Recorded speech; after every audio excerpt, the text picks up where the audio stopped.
So hi, good morning. All good? So what was the last thing? Invasions completed and then establishment of the... So already we have mentioned that 1206 he was killed, and then after Qutbuddin Aibak declared the formation of Delhi Sultanate. So we'll start with the Delhi Sultanate. And moreover, all the stories are complete. Invasion of Qasim, Ghazni and Ghori. So, and Rajput families also we have written already. I think we have written.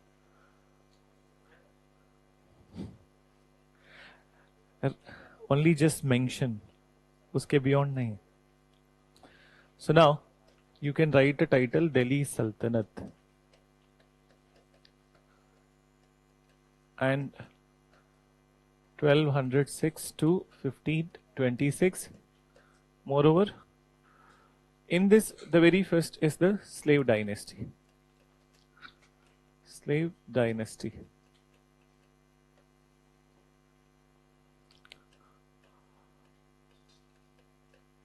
(1206 to 1290).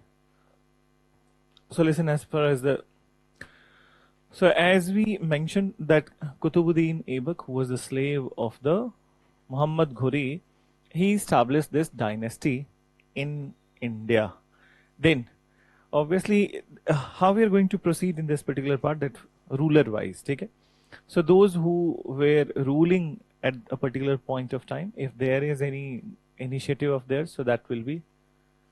Volume कम है, ये लोग खुद देख के बढ़ा लेंगे, ठीक है? They watch actually, so it takes 4-5 minutes, so they will increase it. So now what we were mentioning about, that rulers and their initiatives, if at all good initiative are there, then, and one by one all the dynasties will be looking at. So we are starting with the so slave, but then we'll move to Khilji, after Khilji Tughlaq, Sayyid and Lodi, okay? So slave dynasty, the very first ruler, you can write a name and then we'll go into discussion. Qutbuddin Aibak.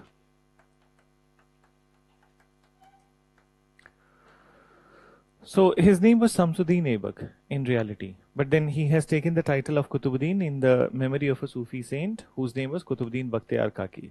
It's not like that Qutbuddin Bakhtiar Kaki is in India then, or he is dead. He is not dead, he is not in India. He is basically, this is the time when he was based in Bukhara. Then, so Bukhara, where is Bukhara? Iraq. Okay? In fact, when we talk about the Sufi movement, so Sufism actually is strengthened, though origin of the Sufi can be attributed to the Prophet himself, then that his teachings only and what is mentioned in the Hadith. But apart from it, the consolidation of the Sufism actually happened in Iraq. Then, so there were some cities in the Iraq, Busra, Bukhara and Kufa, and then so as the Isfahan in Iran. So basically majority of the Sufi saints who have arrived in India, they are either coming from the Bukhara, Busra or Kufa or Isfahan, and later on Afghanistan, Mazar-e-Sharif also become the center. Then, so that is the time when Qutbuddin Bakhtiar Kaki was in that particular area, and obviously Qutbuddin Aibak was not Indian, and so he was from that area. So he was a great you can say that follower of that saint, and then in his memory in India he started this particular Qutub Minar also, then which was completed by Iltutmish. Then, so Qutbuddin Aibak, his tenure is starting in 1206 until 1210. So Qutbuddin Aibak, what he did, so death of Muhammad Ghori and all of a sudden announcement of a Delhi Sultanate. So this is the time when the capital of Delhi Sultanate was Lahore. Then, so Lahore Sultanate was Delhi, but the capital was Lahore. Moreover, Qutbuddin Aibak, it is the beginning phase. So obviously he will have to expand his kingdom. So he is expanding basically in western UP and particularly that the Gwalior part. Then, so upper part of the Gwalior and some areas of the Rajasthan. But then he has not achieved much by this point of time. His death happened in an unfortunate fashion when he was playing a game of Chaugan. Basically, what is what? horse polo. So he fell from the horse and then his death happened. Okay? So his death happened. So the person who defeated Chandavar in Battle of Chandavar, he defeated Jayachand, and he was one of the major reason of the success of the Muhammad Ghori. His death happened in a very small incident. Then apart from it, there are other aspects associated with him.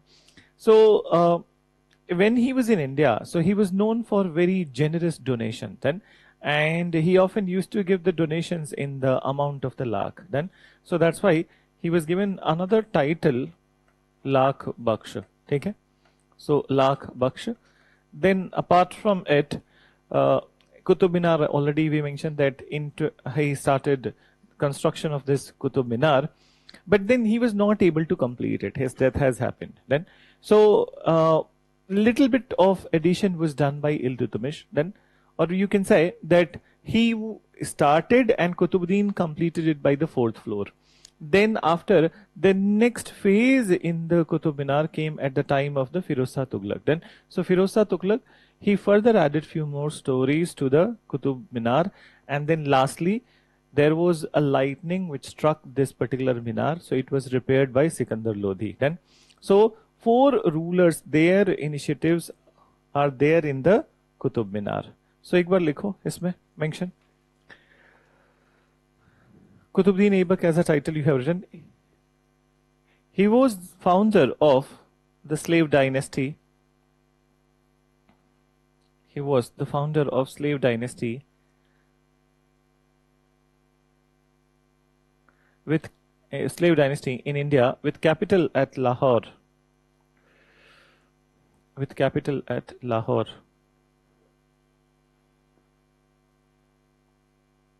Full stop. He tried to expand Delhi Sultanate. He tried to expand Delhi Sultanate in north and northwest part of Indian subcontinent. In north and northwest part of Indian subcontinent.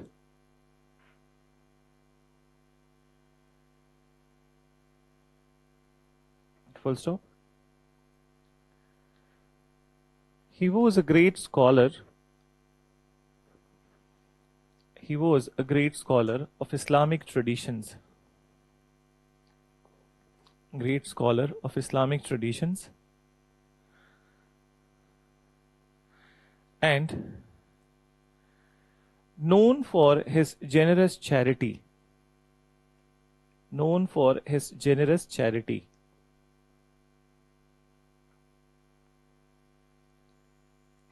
Done? Known for his generous charity. Because of which he was given the title of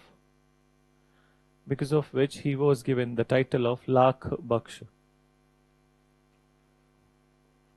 Lakh Baksh.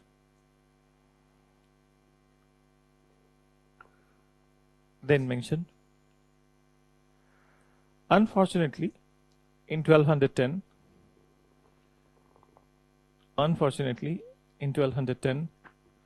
his death happened when he fell from his horse. His death happened when he fell from his horse while playing the game of Chaugan.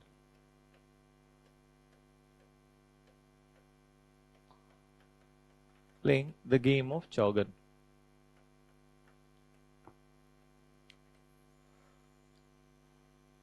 So now let's talk about Iltutmish, next ruler. So Iltutmish has come to power, and exact is 1211. So 1236. Because there is a war of succession after the death of the Qutubuddin Aibak. So basically there were many slaves of the Qutubuddin Aibak also, and these slaves, so important slaves were Yalduj, Kubacha and Iltutmish. Iltutmish also happened to be the son-in-law of the Qutubuddin Aibak. Then, so initially there was a contest, but then it was very clear that he will be coming to the power. Then, so he came to the power and by removing the claim of the Yalduj, but then Kubacha's claim is still remaining. And what he has done, that he has already occupied the area of the Multan. Then, so west of River Indus is the area of the Multan. Then, in 1221, he captured area of Multan from the Kubacha. Then, so this is the political endeavor. But then, apart from it, when it comes to Iltutmish, so he is regarded as the real founder of the Delhi Sultanate. Then, and he is the one who has taken majority of the initiatives of any Sultanate in any time of, in any part of the world. If these initiatives are not taken, so consolidation cannot happen. So first he corrected some of the anomalies, and what was that? So why Lahore was the capital in the beginning? The reason was that Delhi was still not under the ambit of the Qutubuddin Aibak. Then, so though he declared the name Delhi Sultanate, but then Delhi was not under his control. Then, so he was in Lahore, he made Lahore as the capital. Now, by this point of time, Delhi has come under the control of the Sultanate rulers, and Delhi was made the capital of the Sultanate. Then, so he corrected this anomaly, but then there are many other things also. So one of the important stuff associated with any Sultanate or any kingdom is the currency itself. Then, so he is the one who released the official currency of the Delhi Sultanate, which is two currencies are there: silver tanka and copper jittal. Copper jittal. Then, so these were the two currencies that he has released. Then, apart from it, to assist Sultan. So basically, Iltutmish rule was a bit decentralized, meaning that many people were holding the power, and he created a group of Chalisa. Then, so he created a group of Chalisa, and what is that? 40 people. Okay? So, a group of 40 nobles. It is also called as Turkane Chehelgani. So these 14 nobles, they were holding very important position in the Delhi Sultanate court, and they were aiding, advising the Sultan in his all decision making. Then, so this is one aspect of it. But then one more initiative that we need to discuss is basically the Iqda system, which was initiated by Iltutmish. Then, moreover, one more thing that we need to know about the Iltutmish is basically that war of succession when it is happening, and then he is choosing his daughter, okay, Rajia, to be the next Sultan. So we'll come to that, but before that, though we are calling them as a slave dynasty, okay, lekin their tribes were different. Then, so he belonged to the Ilbari tribe of Turkey. Okay? So Ilbari tribe of the Turkey, and many a times these people are also referred as Mamluk. Then, so what is the meaning of the word Mamluk? Basically, those people who have Turkish origin, but they have served another under another Turkish king. Okay? So this term was associated with the slave. Okay? On the other hand, when we talk about the Khiljis, so Khiljis were called as Seljuk. I'll tell you what I think Seljuk के बारे में थोड़ा बात किया था हमने पिछली बार. ठीक है? So Seljuks were also the rulers over there in the Middle East. You remember that second episode when we were talking about the Mahmud of Ghazni. So they are called as Mamluk. Now, so he belonged to the Ilbari tribe, and Ilbari tribe were basically, if we go into the details of it, so have you heard about the area Kurdistan? सबको पता होगा मुझे लगता है, ठीक है? So basically tri-junction of the Iraq and majorly in the Turkey. Okay? So Iraq, Turkey, and then I think one of the country which is there from the South Russia part. Then, so these tri-junctions, and there is a specific tribe which is called as Kurdis. So that was also the land of the Ilbari tribe of the Iltutmish. So mention, you write. पहले यही लिखो, ठीक है? Iltutmish belonged to the Ilbari tribe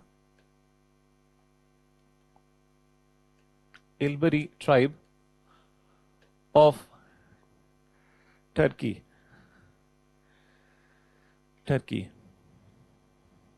Full stop. Many a times, slave rulers in India are also referred as Mamluks. Slave rulers in India are also referred as Mamluk, which indicates their Turkish origin. Mamluk, which indicates their Turkish origin.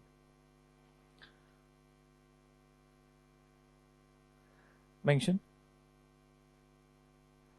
Full stop के बाद लिखो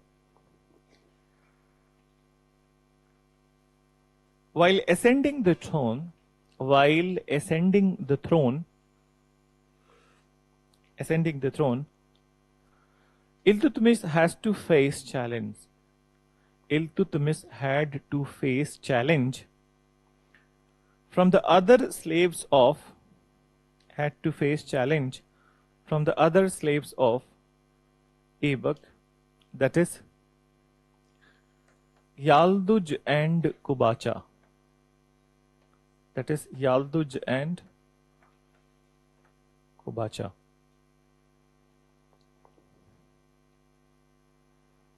Then mention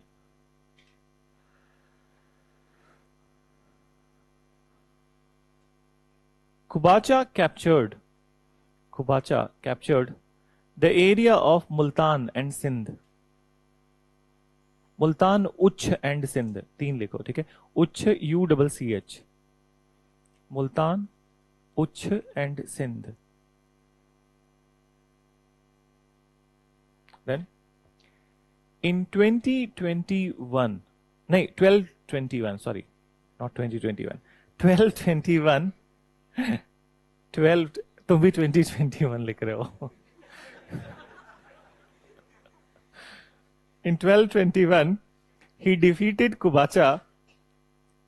He defeated Kubacha and annexed these areas in Delhi Sultanate.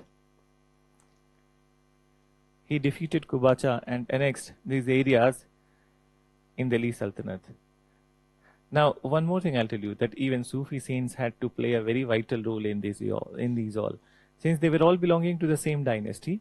So some of the Sufi saints, in fact, rulers were taking the approval of the Sufi saints of that time, that whose claim they are supporting. So in fact, when this fight was happening, so very from the forefront, there was this Sufi saint of the Suhrawadi Silsila. We'll talk about these silsilas later on, the Bhakti and Sufi. So he openly supported Iltutmish in this regard. Then, and who was this Sufi saint? So his name was Sheikh Bahauddin Zakaria of the Suhrawadi Silsila. Okay? We are not writing over here, just एक information बता रहा हूँ, because the other part would be there in the culture where we'll be writing these all stuff. Okay? So now let's come to the next part. So what you have mentioned, अब paragraph change करो और लिखो, Iltutmish is regarded as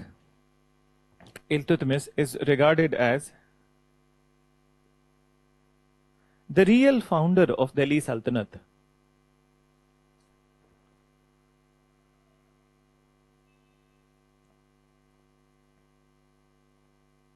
Real founder of Delhi Sultanate.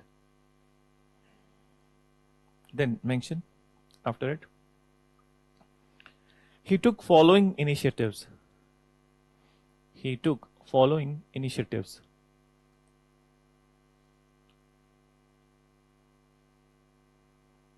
Then अब पहला लिखो, transferred the capital of Sultanate from Lahore to Delhi.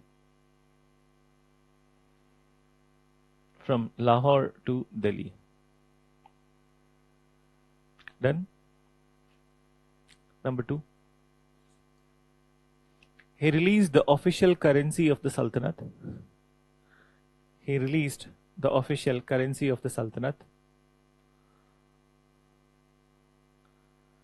That is silver tanka. Official currency of the Sultanate, that is silver tanka and copper jittal.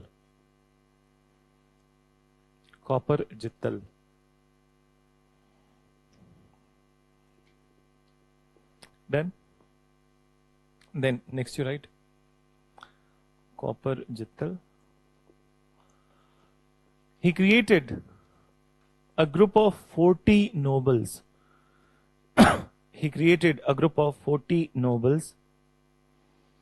Known as Turkani Chahalgani, board पे लिखा है, you can see, और चालीसा. तुर्कानी चहलगानी और Chalisa.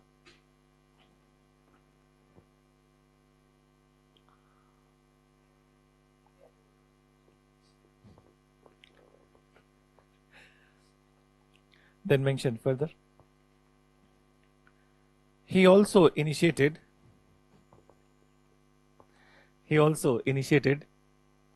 इक्ता system. इक्ता में आई होगा. हाँ, iqta system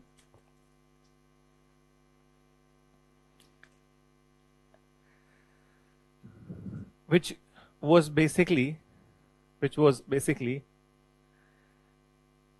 the revenue administration, of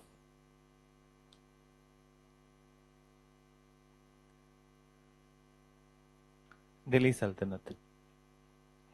So Ikta system we need to elaborate. So what is there in the Ikta system? So just understand. So under this system, what they are going to do, that the land was divided into two categories. First is called as Khalisa land, and second we call it as a Ikta land. Then, so Khalisa land and Ikta land. So entire kingdom land, and then these two categories.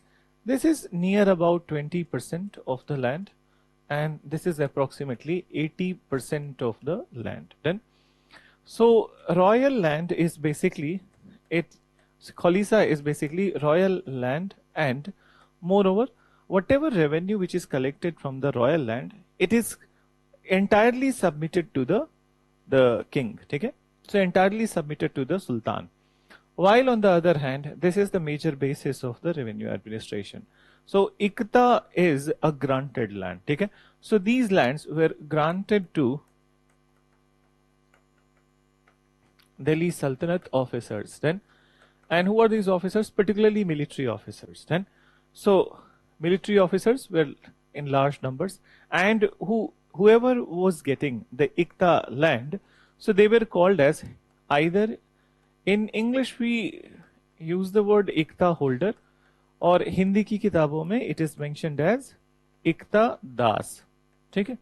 So Ikta holder or Ikta Das. Now, what they will be doing with this land? So these land, so they will be obviously collecting the revenue, and then with this revenue, what they will do, that if they have maintained the military, so they will pay the expense of the military. All the people who are working under them, they will be paying their salaries, and they will be keeping their own payment also. And if something is left, so then they will be submitting it to the royal treasury. Then, so surplus is submitted to the royal treasury. But in this scenario, very less surplus used to be there. Then, already king के पास यहाँ पे 20% है, ठीक है? But from here also little bit of was submitted to the king. So this is the Ikta system, and in fact, later on, you all have studied about the Mansabdari system, okay? And when? Mughal time, Akbar. So basically, Mansabdari system is also the formulation of this only, with some tweaking and some change. And so little bit of change. So mention, you write that under this system, land was divided into two categories. Under this system, land was divided into two categories, that is Khalisa land and Ikta land. Khalisa land and Ikta land.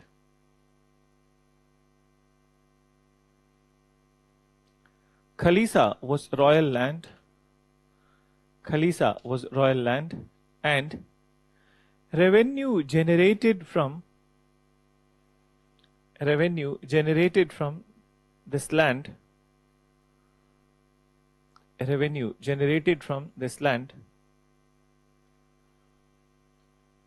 was entirely submitted to Sultan.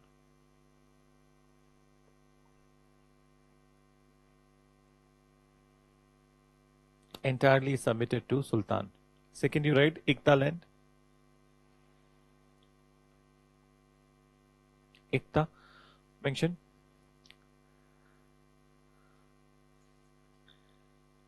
It was granted to mainly the military officers.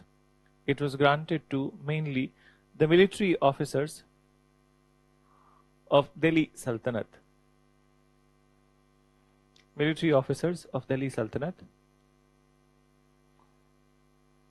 who were known as Ikta holder or Ikta das,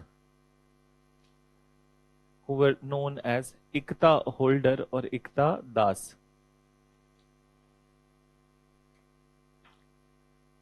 The revenue collected from this land,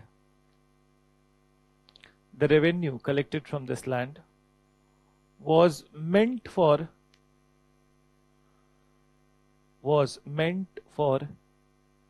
maintaining the army,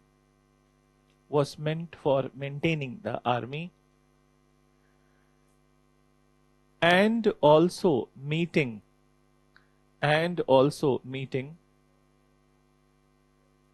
the personal expense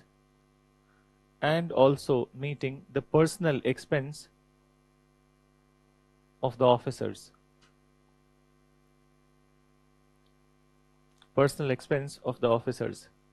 stop. Then mention the surplus amount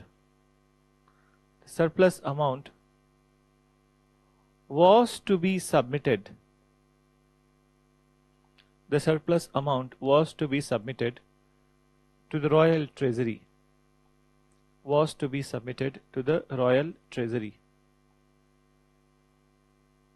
Done? So now understand. So these were some of the initiatives of the Iltutmish, and that's how he has consolidated the Delhi Sultanate rule. Now what happened 1230 ke baad?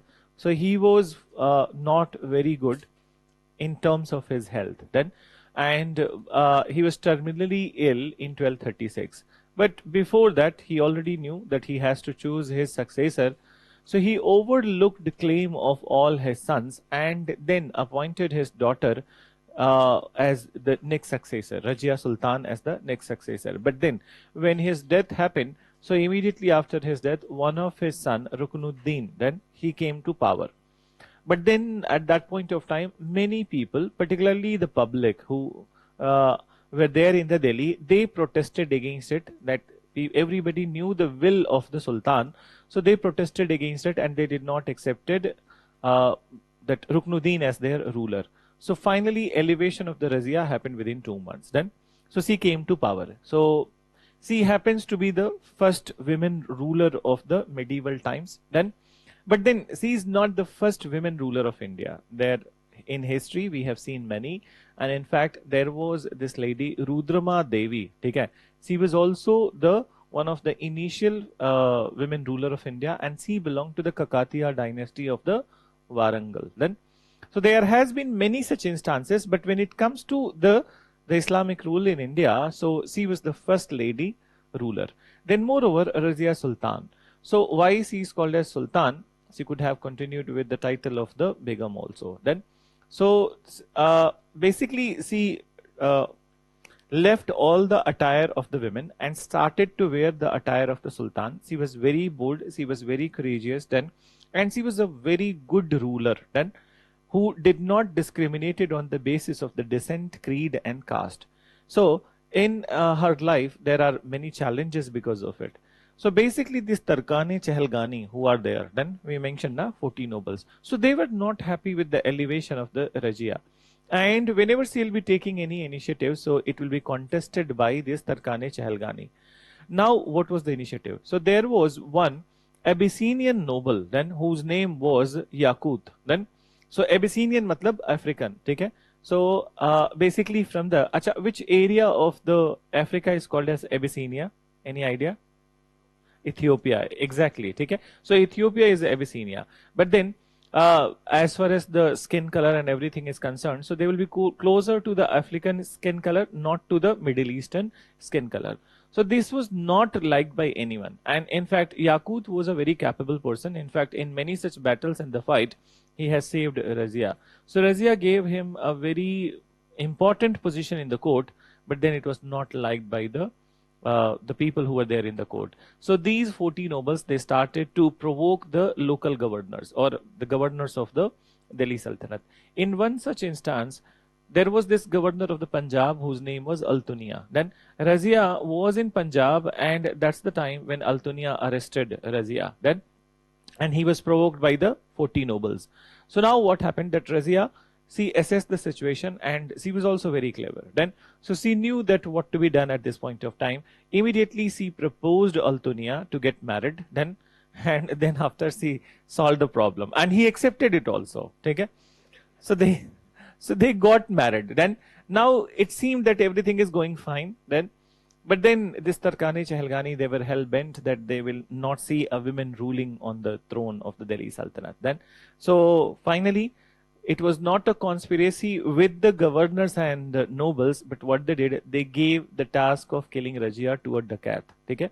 And that dakat killed Razia at a place called Kathal in today's Haryana. Then, so she was going for hunting. Then, but then that's where only she was arrested and killed, and so as Altunia was also killed. Then, so now at the death of the Razia, okay, death of the Razia, the famous historian of that time, he wrote a line then, and what he wrote about the Razia, that she has all the traits of becoming a very good sultan. Then she has all the traits of becoming the most successful sultan of the Delhi Sultanate.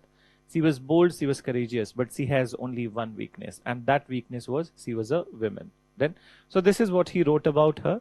And then after, in the Indian history, particularly medieval times, we don't see that women getting, particularly in the Delhi Sultanate time, that women getting any big role in the Sultanate politics. Then, yes, in the Mughal times, the situation will be little improved. In fact, women will be enjoying political rights also in the Mughal times. So we'll discuss that who all enjoyed. One such instance you all know, and that is the Nur Jahan. Okay? But then even the daughters of the Mughals, they also enjoyed economic power and political power. In fact, the daughters of the Mughals, they were running their own ships also. Okay? They had their own trading companies also. Then, so they had hell lot of money for their own shopping. Okay? So, so likho, aage likho, what you have mentioned. Before his death, अब paragraph change कर लो, ये तो हो गया एक का system, ठीक है. So mention before his death he overlooked before his death he overlooked claims of all his sons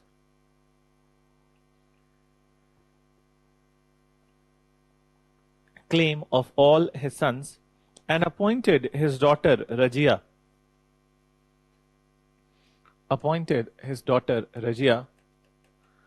as the next sultan.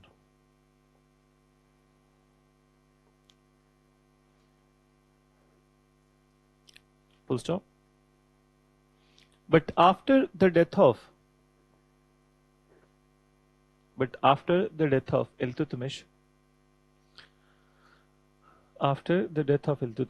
one of his son Ruknuddin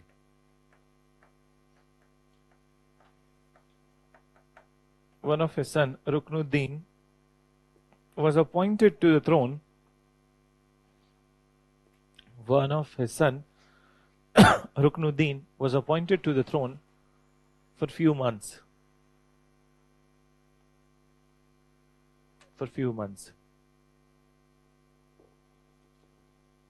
Then, now you write Razia Sultan as a title.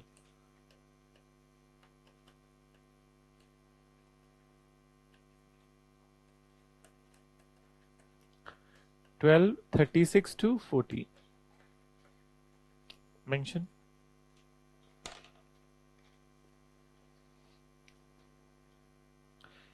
She was bold and courageous ruler.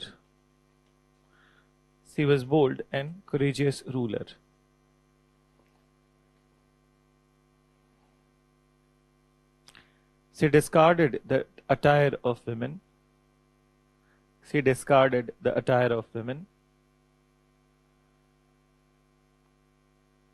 And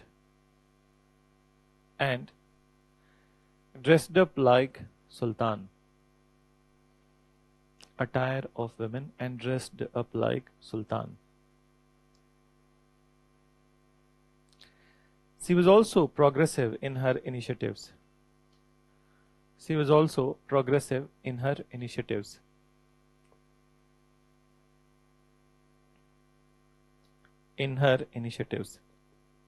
Mention. She appointed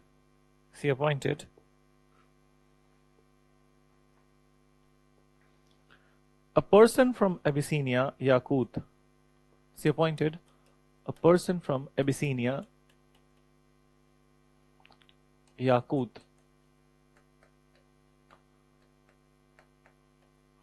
to a high official position. Yakut to a high official position.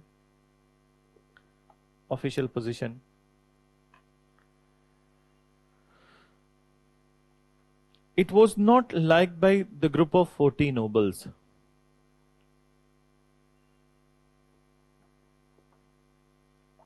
It was not liked by the group of 40 nobles who started to conspire against her. Full stop. In one such incident,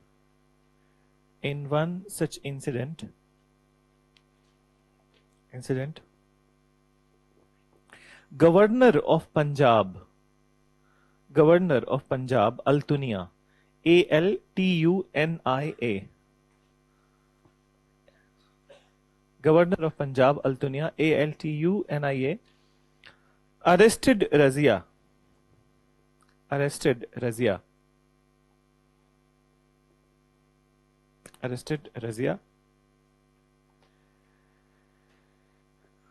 Full stop. But Razia solved the problem by marrying Altunia.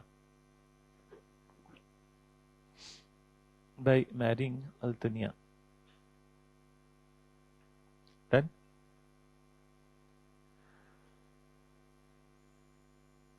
after this incident,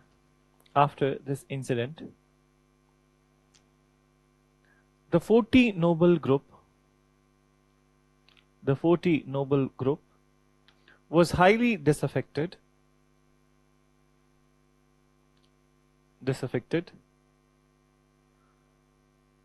and hatched the plan of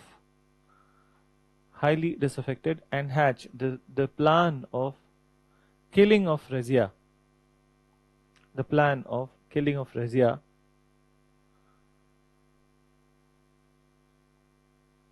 Full stop. In 1240, at a place called Cathal, 40.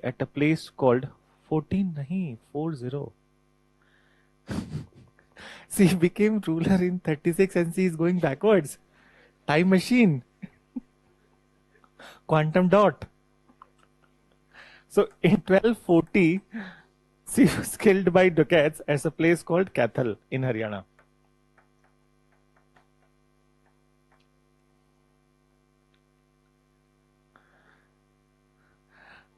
सब इधर उधर हो गया, ठीक है. In 1240, she was killed by Ducats at a place called Cathal in Haryana.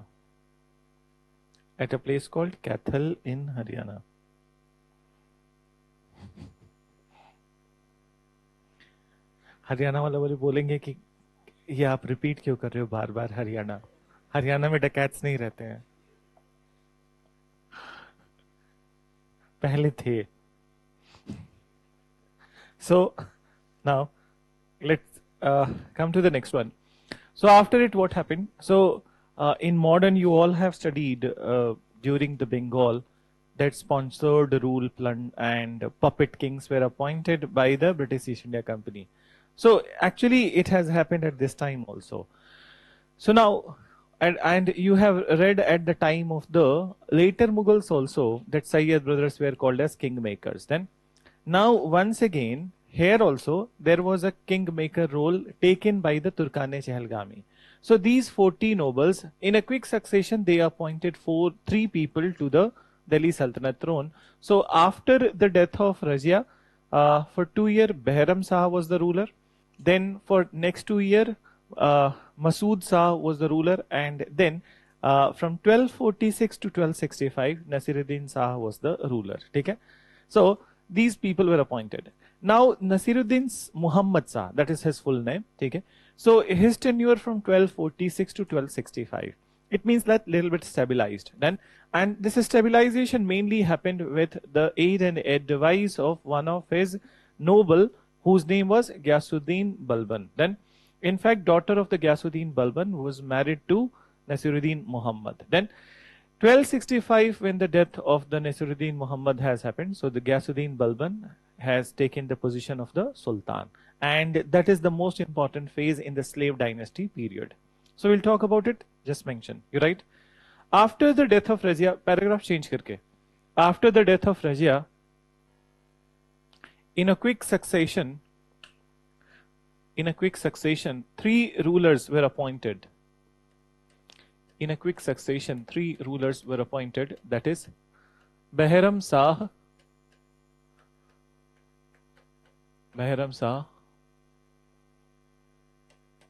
Masood Shah,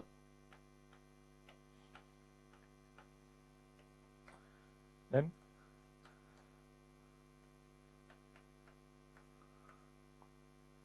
and then Nasiruddin Muhammad Shah.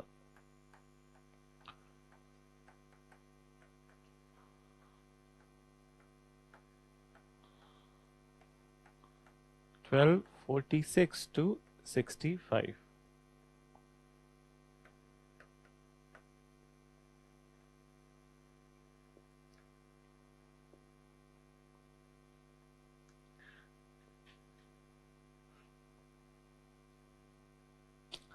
वो बोल रहा था Amit Shah.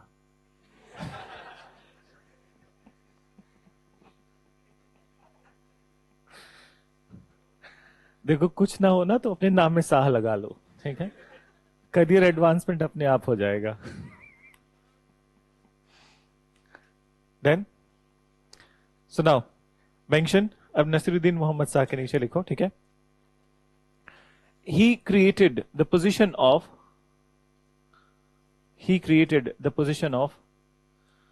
Naib, you can see, a Mamalkat. Naib a Mamalkat, which means Deputy Sultan. Deputy Sultan. Naib e Mamalkat, Deputy Sultan. ठीक है?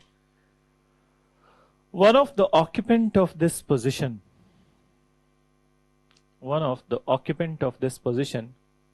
was Ghiyasuddin Balban. Ghiyasuddin Balban.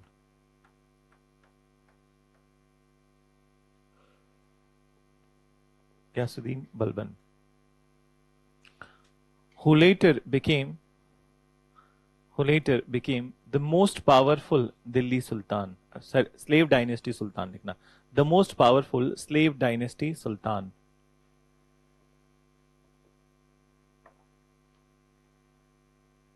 So write Ghiyasuddin Balban's name as a title, and his tenure from 1265 to 86.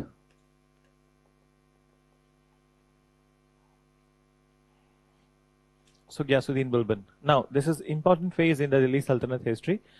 So now Ghiyasuddin Balban is going to further consolidate the Delhi Sultanate's rule, but then he was most powerful slave dynasty Sultan, and he is the one who initiated not only many such etiquettes of the Iranian courts, but also he is the one who proposed the theory of the divine kingship. ठीक है?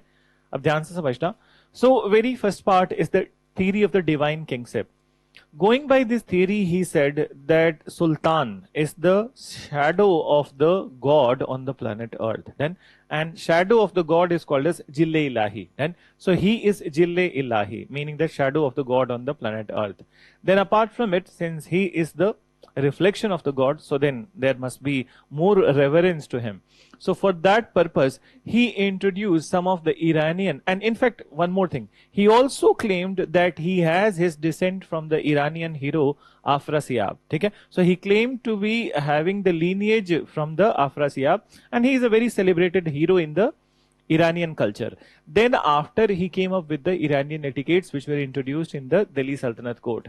These Iranian etiquettes were known as Sajda and Paibos. And so Sajda and Paibos. What is it? So what is Sajda? So Sajda is basically prostration before the Sultan, meaning that bowing down before the Sultan. So whenever Sultan is coming or whenever Sultan is visible, nobody can dare to look into the eyes of the Sultan. Everybody would be like this, okay? And then Sajda also needed this particular that kind of that gesture. Then, so this is one thing. And somebody asked a question that what if that somebody looks into the eyes of the Sultan? Then, so if it happens, so he will be done Aladdin. Then. There could be any different meanings of the Aladdin.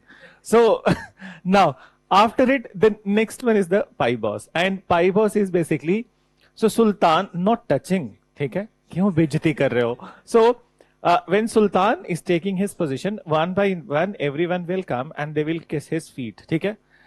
My question is that what if Sultan is wearing his socks from the 10 days? So socks will lead to the death in sock. So वो जानबूझ के करते होंगे, change ही नहीं करते होंगे. So these were the etiquettes he introduced in the court. Then he also did one thing, very chalu आदमी, ठीक है? So he married his daughter to Nasiruddin Muhammad. He was from Turkani Chehalgani, ठीक है? What he did, that he passed an instruction that there would be no marriages will not be concluded between the noble groups. Then कि एक की बेटी की शादी दूसरे से हो गई, उसके बेटी की शादी इनके बेटी से हो गई, this will not happen. Then, and another thing he did, that he was from the Turkani Chehalgani group, he abolished the group itself. Okay? So he knew the nuisance power of the group, that till the time the group would be there all the time, there would be some sort of intervention from their side, and then it lead to the upheaval in the society. So that's how he abolished it. Then apart from it, to further establish his control and lead to the centralization, he established a central department of the military. Then, and the central department of the military came to be known as Diwan-e-Arij. Then, there was one more issue at this point of time. So once again, Haryana. So there is a place called Mewat in Haryana.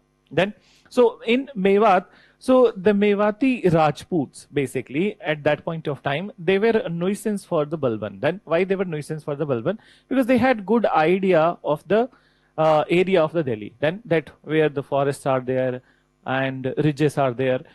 So often in the evening time, Mewatis, they were entering into the Delhi Sultanate, okay, and they were looting the city and going back. Then, so Balban, what he did, that he was not finding any solution. So he passed an instruction that clear all the forest around Delhi. Okay? And he actually cleared majority or more than 70% of the forest area of the Delhi. So as Delhi polluted hai, iska reason sirf Balban hai. Okay? Then, so that's how he tackled the problem of this. Then, and moreover, there is one more unique aspect about him, not about him, but actually the next episode. So 1286, he was about to die, and then he knew. So his son, one of his son, Bughra Khan, who was the governor of the Bengal, then, and he invited his son, that he asked him to take up the role over here in Delhi, but Bughra Khan refused, that he will not be taking up the role. And why he refused? Because he said that your generals are very capable, and moreover they have the aspiration to become the ruler. I know that they will become the ruler. Then, so anyways, if I come over there, so they will kill me and then they will become the ruler. So better give it to the other son of yours. Then, so now the other son of the after his death, his other son was appointed as the emperor. But then what happened? He was removed by the Jalaluddin Khilji. And not only that Jalaluddin Khilji killed, Bughra Khan proved to be true, but after it, Jalaluddin Khilji has gone to Bengal and he has killed Bughra Khan also. तो ज़्यादा smart बनने का भी फायदा नहीं होता है, ठीक है? So यहाँ से छोड़ के चले जाना चाहिए था. He himself could have become Sufi saint, तो बच गया होता बेचारा. So now this is what happened. Another thing that we often talk about, one of the famous poet of medieval times, and who was he? Amir Khusro. ठीक है? So Amir Khusro, he was originally the court poet of the Balban. Then, and after the death of the Balban, he became the court poet of the Khiljis. In fact, he flourished more at the time of the Alauddin Khilji. ठीक है? So mention, you write. Title लिखा है ना अभी तो, ठीक है? So mention that he was the most powerful sultan of slave dynasty. He was the most powerful sultan of slave dynasty.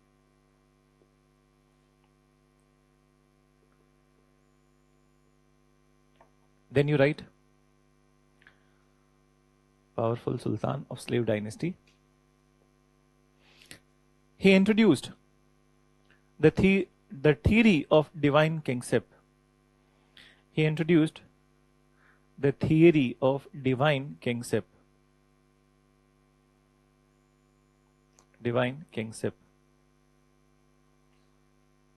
Done. Then mention. As per this theory, he proclaimed. As per this theory, he proclaimed Sultan as the shadow of God. Sultan as the shadow of God. And you can mention this term in brackets, Jille Ilahi.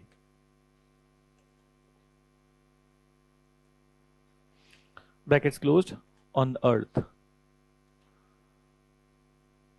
Jille Ilahi, on earth. Done.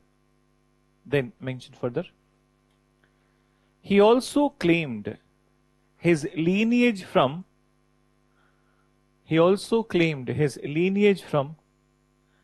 mythical Iranian hero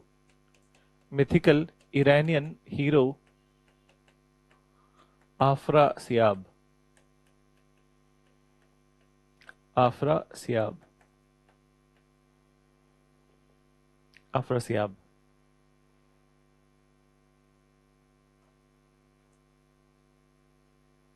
Full stop. He introduced many Iranian etiquettes. In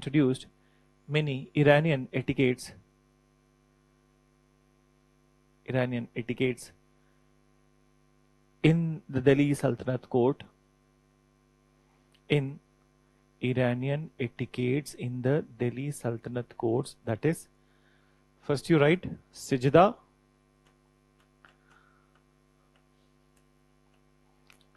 Mention. It is the prostration of head. It is the prostration of head before Sultan. Prostration of head before Sultan.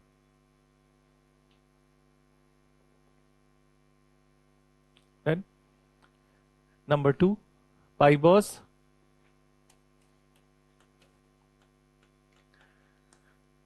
Kissing the feet of Sultan. Kissing the feet of Sultan. Feet of Sultan. Done. Then he also introduced Iranian New Year festival. Iranian New Year festival. Navroz. Iranian New Year festival, Navroz.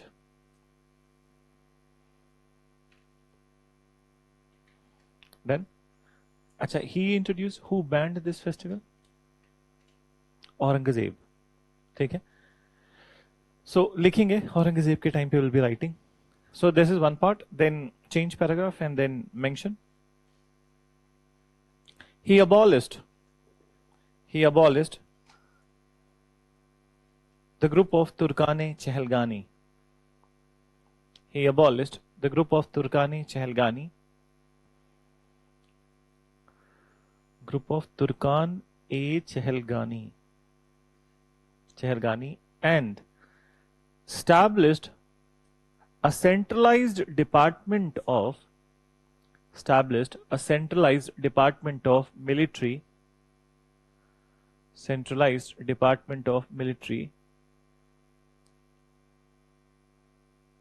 Known as Diwane Arij. Arij.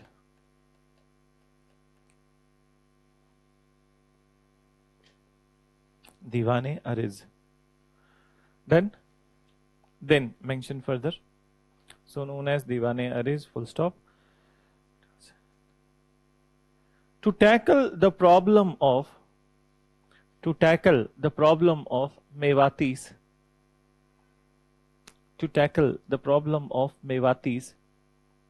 he cleared all the dense forest.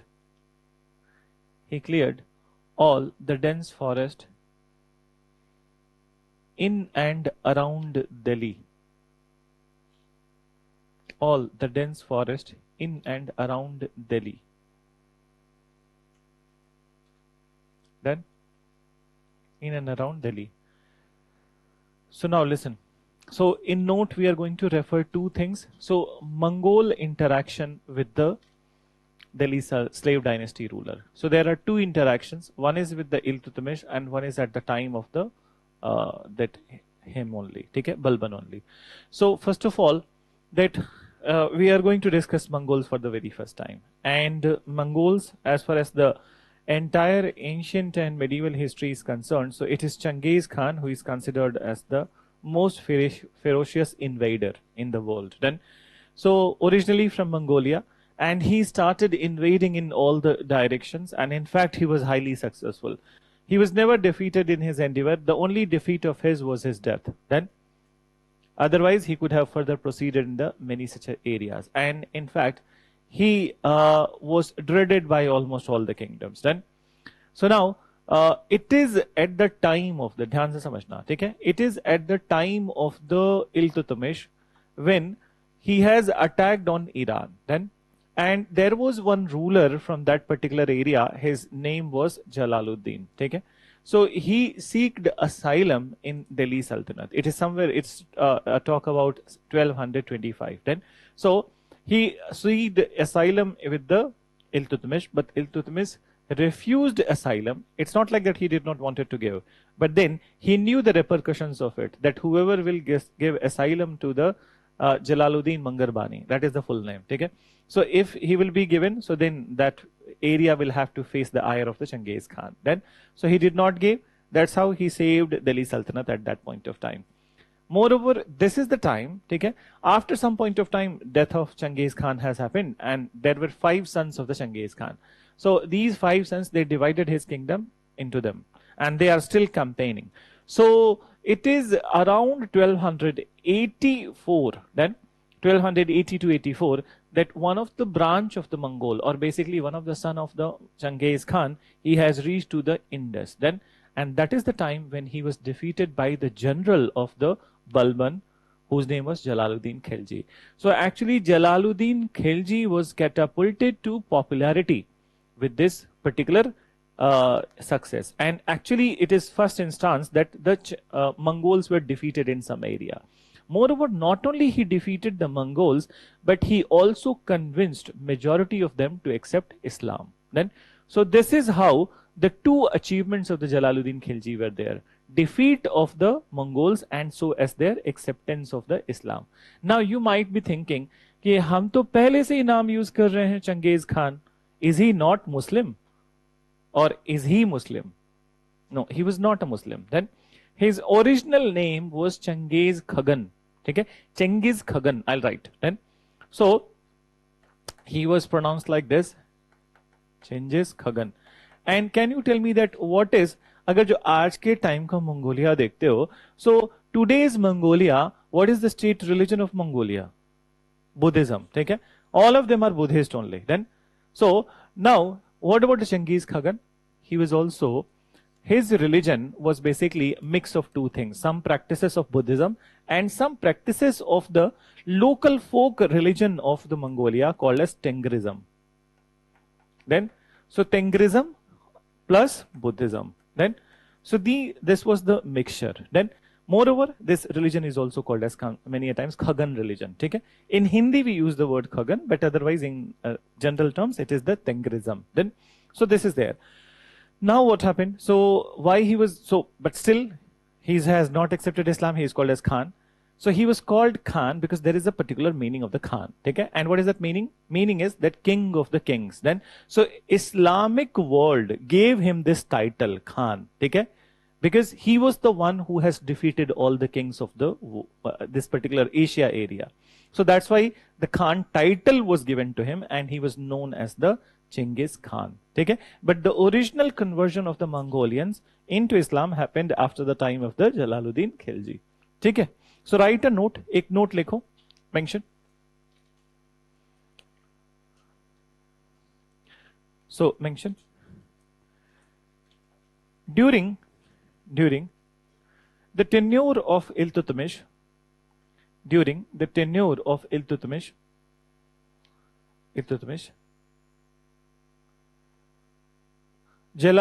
Mangarbani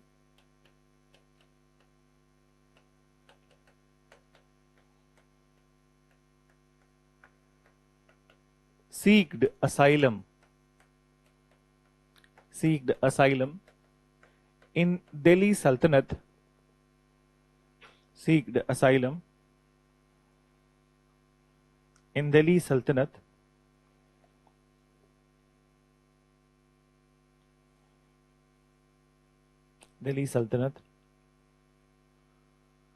to save himself from the Mongols.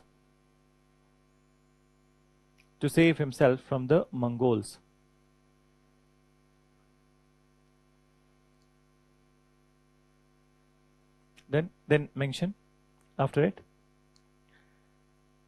But Iltutmish refused to give him asylum, to avoid any confrontation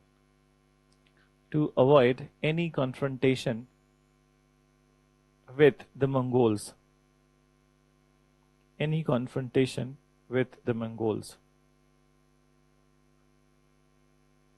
Then paragraph change करके लिखो. During the tenure of Balban,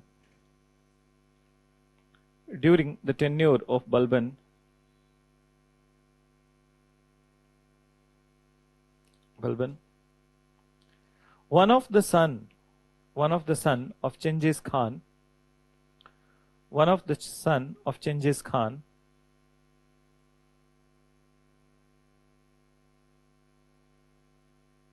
attacked Delhi Sultanate, which led to the fight on the banks of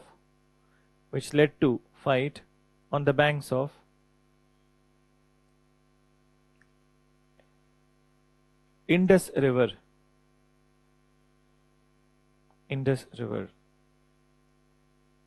Then mention after it. At this time, Mongol branch was defeated by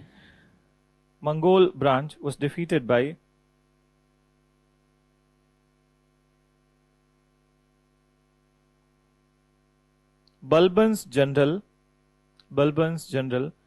Jalaluddin Khilji.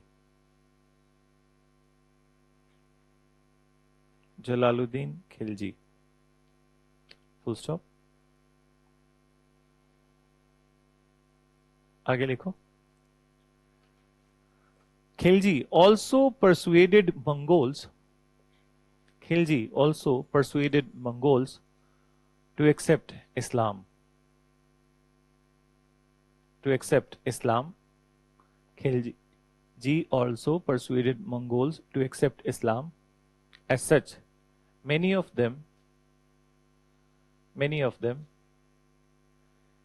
became the part of Delhi Sultanate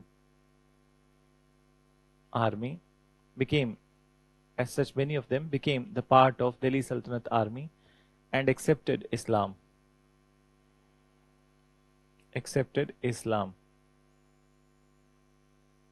Then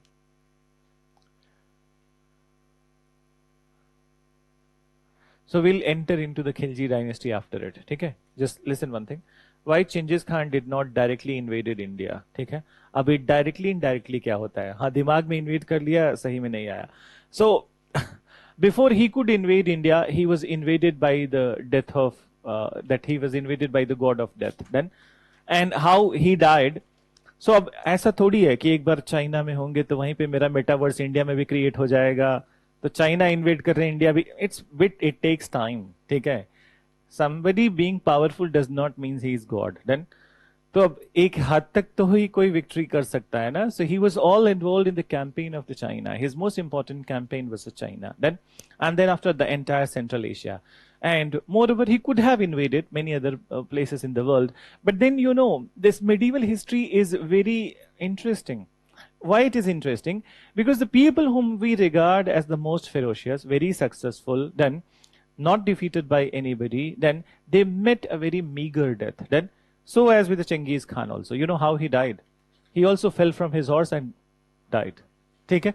So, so you have seen that Qutbuddin Aibak also died like this, and he also died like this in 1227. Then, so that's how his campaign ended in the 1227 itself.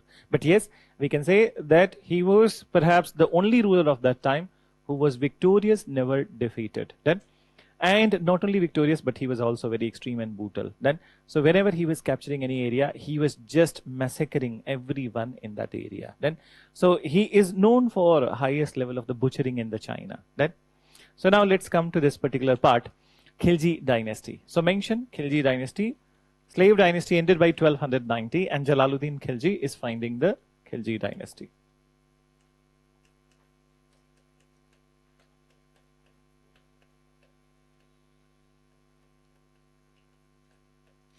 (1290 to 1320).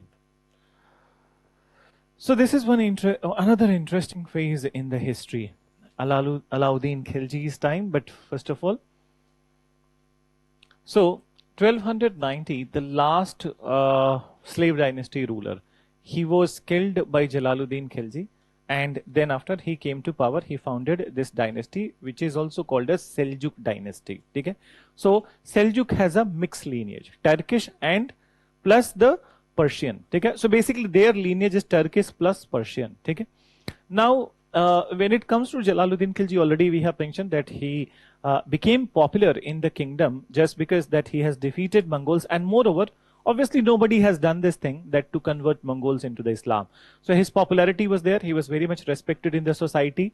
So he could have been a very good ruler, but then his biggest challenge was none other than his own nephew. Then, and his nephew was Alauddin Khilji. So Alauddin Khilji was very notorious. Then, and somehow he wanted to reconcile with Alauddin Khilji. So initially what he did, that he gave the governorship of the Awadh to Alauddin Khilji.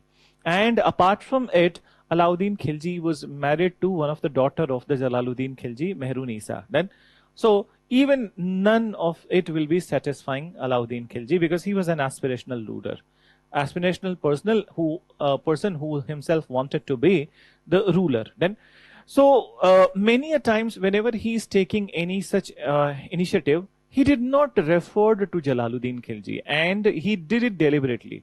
So what Alauddin Khilji, as a governor of the Awadh, what he did, that he decided to invade Devgiri. Then, so what is that? Where is this Devgiri?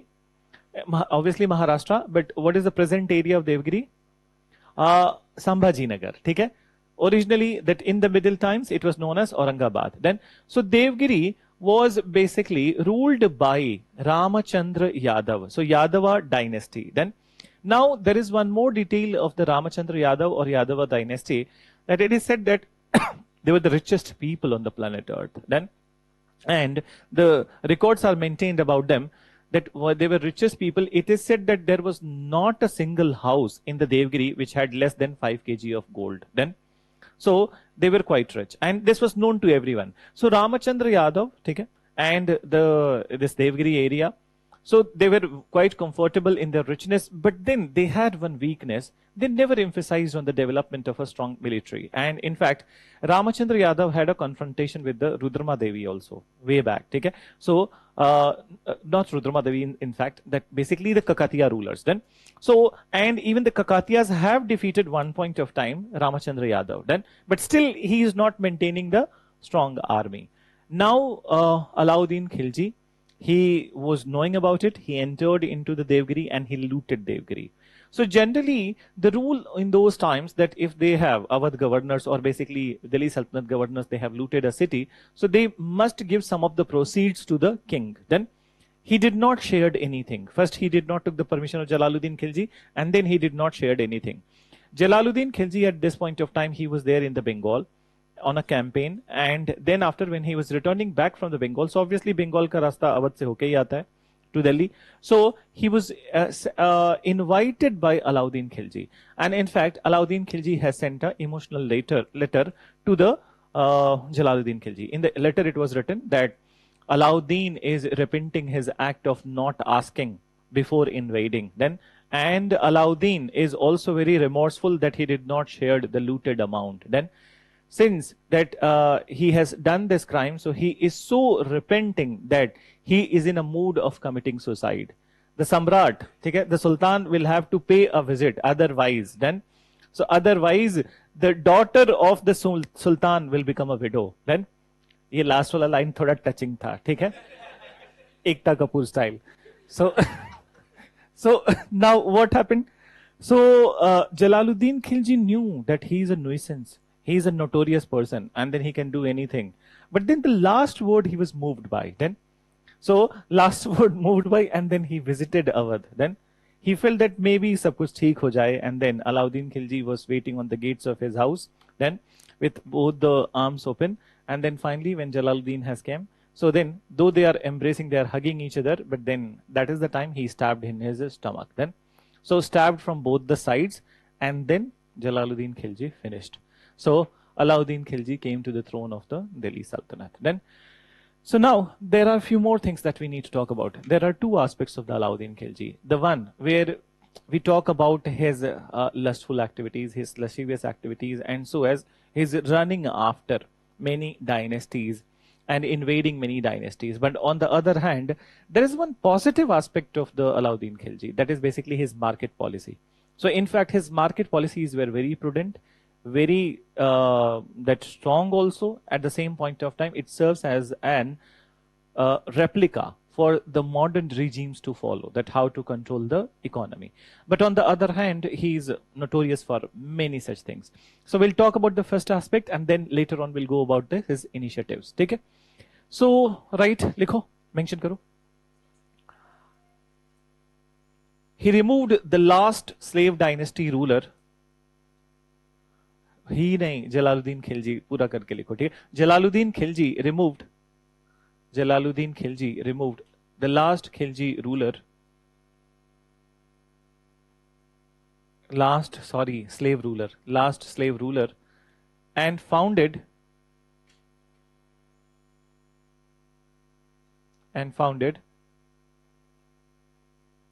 Khilji dynasty in Delhi Sultanate.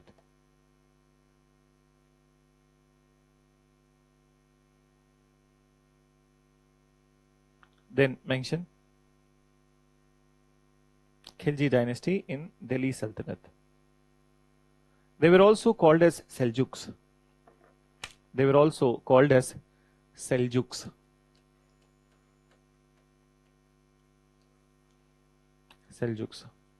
Full stop.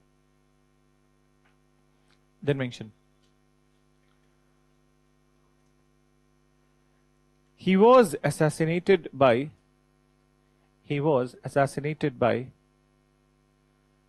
his nephew and son-in-law,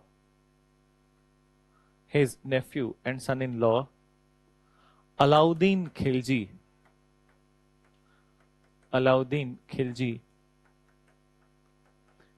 in 1296. Alauddin Khilji in 1296 at Awadh.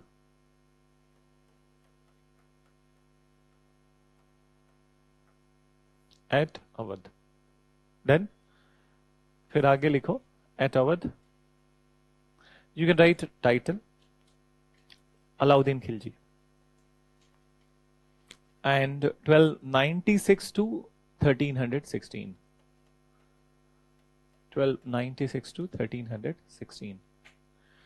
So listen, that Alauddin Khilji's episode. He's also a very interesting character. Without him, the history would be not so interesting. Okay?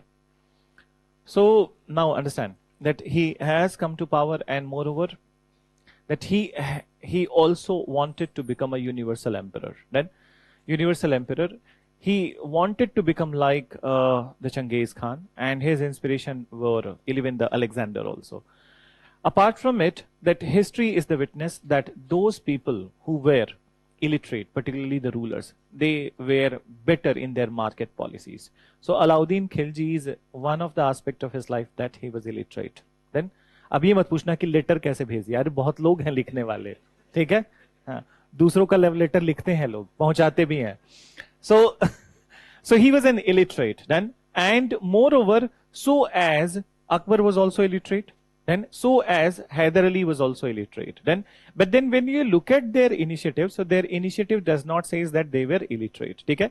So illiteracy और intelligence का कोई link नहीं होता है. ठीक है? Moreover, Akbar was illiterate not by choice, but then Akbar was illiterate by foundation. What was the foundation? He was dyslexic. ठीक है? So he was dyslexic. He was dyslexic. I hope you know. If you have seen the movie Tare Zameen Par, so then you will know. What is that? So ये जो भी letters इस पे लिखे हुए हैं, it will not be visible to the person. They will all be floating in the air. ठीक है? तो दिखाई नहीं देता है dyslexic को. So that is the reason that why Akbar was not able to read and write. But then it is said about Akbar that since he was dyslexic, he was not able to read and write. So that made him, that actually increased his eagerness to study, to know all the books and the major traditions of that time. So he made sure right from his childhood that somebody is daily basis reading a book to him. Okay? Religious books and also the inspirational books and everything. And actually this is the thing which shaped his personality. Then Hyder Ali already you have seen, all the batches must have seen in the modern Indian history that he was illiterate, and now the Alauddin Khilji. So this is one aspect. Then another similarity, okay, before discussing anything, okay, another similarity between the Akbar and Alauddin Khilji, okay, there was one more. Any idea that what was that similarity? Batao? Create their own religion, okay. So Akbar, you will be seeing that Akbar was going to create his own religion. He created Deen-e-Ilahi then, and Alauddin Khilji did not create it, but he was all hell-bent to create his own religion. There was another similarity. Okay? Both the rulers, then, so both the rulers, they have mentioned that they will be better Darul Harib than Darul Islam. Okay? Now these words I think I'm using for the first time in the class. Have I used? Then, so now anyone who knows that what does it mean? Darul Islam and Darul Harib. बताओ. Darul Harb भी बोलते हैं. उनको बताने दो एक बार. ठीक है? हाँ.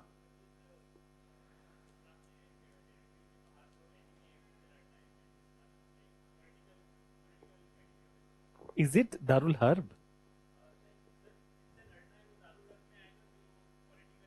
No, no. You tell. Land of? And anyone else in this class? Batao.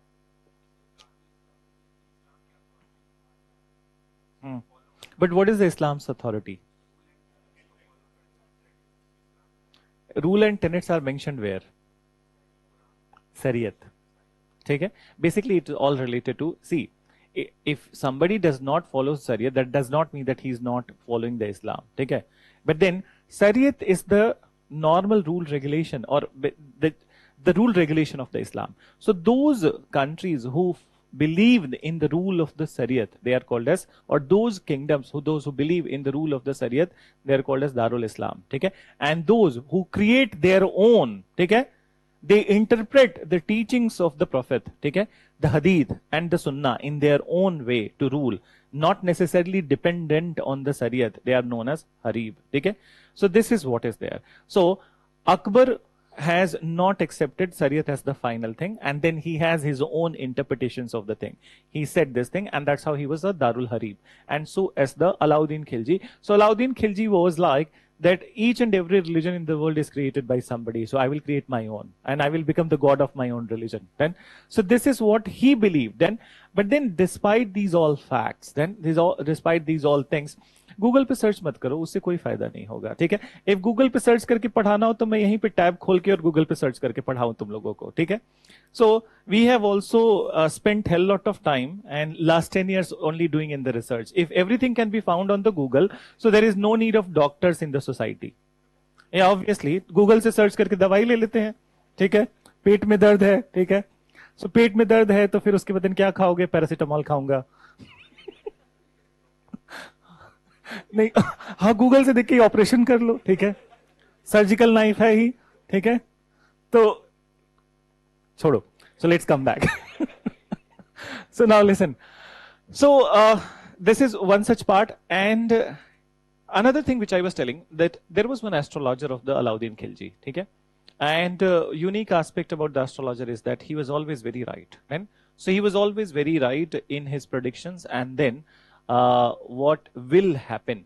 In fact, he has correctly predicted the previous life of the Alauddin Khilji, what exactly has happened. So he had a hell lot of faith in that astrologer. So we'll use this information later on. Initially what happened, that Alauddin Khilji was all after the campaign of the areas which are there in the northwestern part of India, particularly in Rajasthan, Gujarat.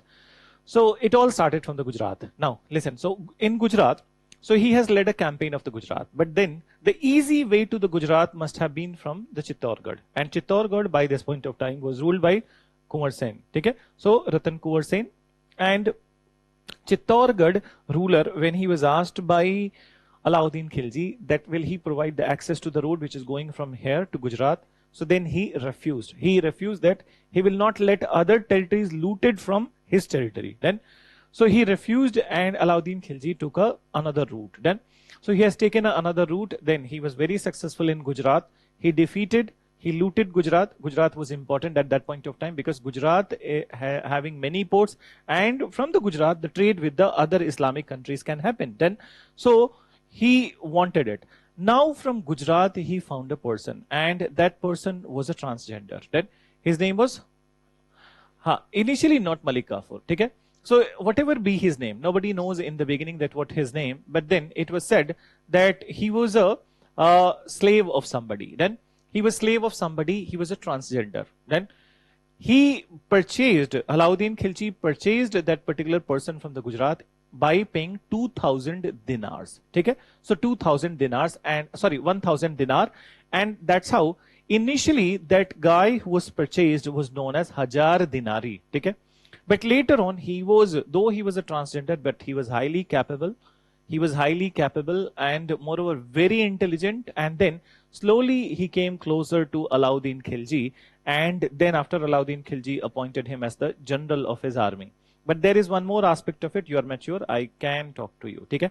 There was a love affair between the two also. Okay? So in fact, Alauddin Khilji purchased him because immediately he got infatuated with that Hazar Dinari. So, and in fact, it is said that Malik Kafur was the most loyal, to the Alauddin Khilji. None of the queens of the Alauddin Khilji were that much loyal. And in fact, it is Malik Kafur who has ensured the regime of the Alauddin Khilji, his campaigns, and moreover, after his death, he tried to install the sons of the Alauddin Khilji to the position, but he himself was removed in the process. Then, so we'll talk about it. So now Alauddin Khilji's episode, this episode, ठीक है? अभी मलिक काफूर के campaigns पे भी आएंगे. So what happened? Gujarat victory. He has come back to Delhi. Now, you remember that many of the Mongols, they have joined Delhi Sultanate army. Then they are part of it. But they joined the Delhi Sultanate army under Jalaluddin Khilji. They had faith in the Jalaluddin Khilji, and now Jalaluddin Khilji has been assassinated by Alauddin. So they are circumspect. They are doubtful about the intentions of the Alauddin. In the midway itself, when they are returning back, they fled. They fled. Okay? And they fled and they seeked asylum in one of the Rajput kingdom of the Rajasthan, Radthambore. Then, so Radthambore, they have seeked asylum, and in Radthambore, the ruler was Raja Hamir Dev. He gave them asylum. Then, when Alauddin started the search of these people, he found that they have found asylum in Ranthambore. So Alauddin has sent a letter to Hamir Dev to give these people back to him, otherwise Ranthambore will be put into the nemesis. But then Rajput rulers then, and once they have given a promise to somebody, then so they will not bend back then. So he was not going to bend back then, and then he refused, and he just said to the Alauddin Khilji that do whatever you want. Then now this led to one of the most important campaign of the Alauddin Khilji in the beginning. The Raja Hamir Dev was also full of the pride. The reason is that, and he was very confident, the reason is that Ranthambore was the strongest fort in the world at that point of time. Then, so it was regarded as strongest fort. Now what happened? Alauddin Khilji with all his people, that he is making his way towards the Ranthambore. They were not able to penetrate through the fort. They were not able to even destroy even a small part of the fort then. So they got to know that the fort is impenetrable. One cannot destroy the gates and then enter inside. So now what happened? So they decided that they will be seizing, they will be laying a siege of the Ranthambore 3 months, ठीक है? They took a siege of the Ranthambore fort, चारों तरफ से घेरा बना के, and then they created their tents and camps. So actually one of the idea was given by the Malik Kafur that first of all, that if we'll be laying down a siege of the fort, so obviously after some point of time they will have to move out of the fort for food and other supplies. Then they cannot remain inside the fort for a longer period of time, and moreover there must be some alternative routes. Okay? So what happened that even after the 3 months, when there was, even after 2 months basically, the gate was not open, nobody was coming out, then they started thinking that there must be some alternative route which they are using then. And that's how from inside each and every camp of the Alauddin Khilji, digging started. Okay? They started digging to find out some secret tunnels which are leading to the Ranthambore fort, and they found one day. One day they found a tunnel. One fine night they entered inside the tunnel, and with the tunnel they appeared inside the fort. So since they have appeared inside the fort in the night, people were unaware, and then they started selectively killing the men of the fort. Then, so when they have started killing the men of the fort, so what happened exactly at this point of time? The women of the fort at this point of time, they became circumspect about their dignity, which will be put on stake, and what Alauddin Khilji will do with them. So this is the instance which led to the en masse Johar. Then, so en masse Johar, the women of the fort, they performed this act of the Johar. Now, I hope you all know that Johar is very different from the Sati. Then, so Sati could be a forced thing also, but Johar was all about the dignity. Then, self-respecting their dignity, their honor, their pride. And at the same point of time, the right of Johar was already always taken by the women from their husbands, that if there is a stake on their dignity, their pride, their humanity, so then they can take their own life. Then, so this act of the Johar was written by the court poet Amir Khusro, okay, who was the court poet of the Balban also, and he was the court poet of the Alauddin Khilji also. So what Amir Khusro wrote at this point of time, that the act of Johar as a brave act on the part of the women to safeguard their dignity. Then, so this is how he mentioned about it. There are many instances of the Johar, but this has been well documented. Now you remember, have we discussed some question from the नहीं पांड्या तो कल ही के class में किया था, कब किया था पांड्या किंगडम? लास्ट क्लास में, ठीक है, last to last class I think, जब भी किया हो. So now understand, have you seen this year paper? This year paper, and in this year paper there was a question, Vatik Rittal. Have I talked about it? No. Sallekhana, have we talked about it? ठीक है. So what was Sallekhana? Fasting till death in the Jainism. आगे भी हम पढ़ेंगे in art and culture that what is Sallekhana, but what is Vatik Rittal? So basically there were many such dynasties and the kingdoms who were inspired by the fasting techniques of the Jainism, and then these were incorporated. So in the Sangam dynasties, okay, and particularly in the South Indian dynasties, this was a particular practice whereby defeat in a war was considered as a disrepute to the kingdoms. Then, so kings, to repent their defeat, what they were doing, particularly the Sangam kings, Chola, Chera and Pandyas, facing the north direction, okay, they were installing their swords then in front of them, and fasting till death. Then, so this is how they tried to restore their reputation, okay, by fasting till death. So this is what was the practice. Then, now let's look at this Johar. Johar is also the act of restoring the dignity. Then, and now many a times some of the intellectuals, so-called intellectuals, I would say, and many of them are there in the Bollywood also. Then, so people do ask that the history is a plenty with the rules and regulation for the women. Only their dignity is on the stake. Okay?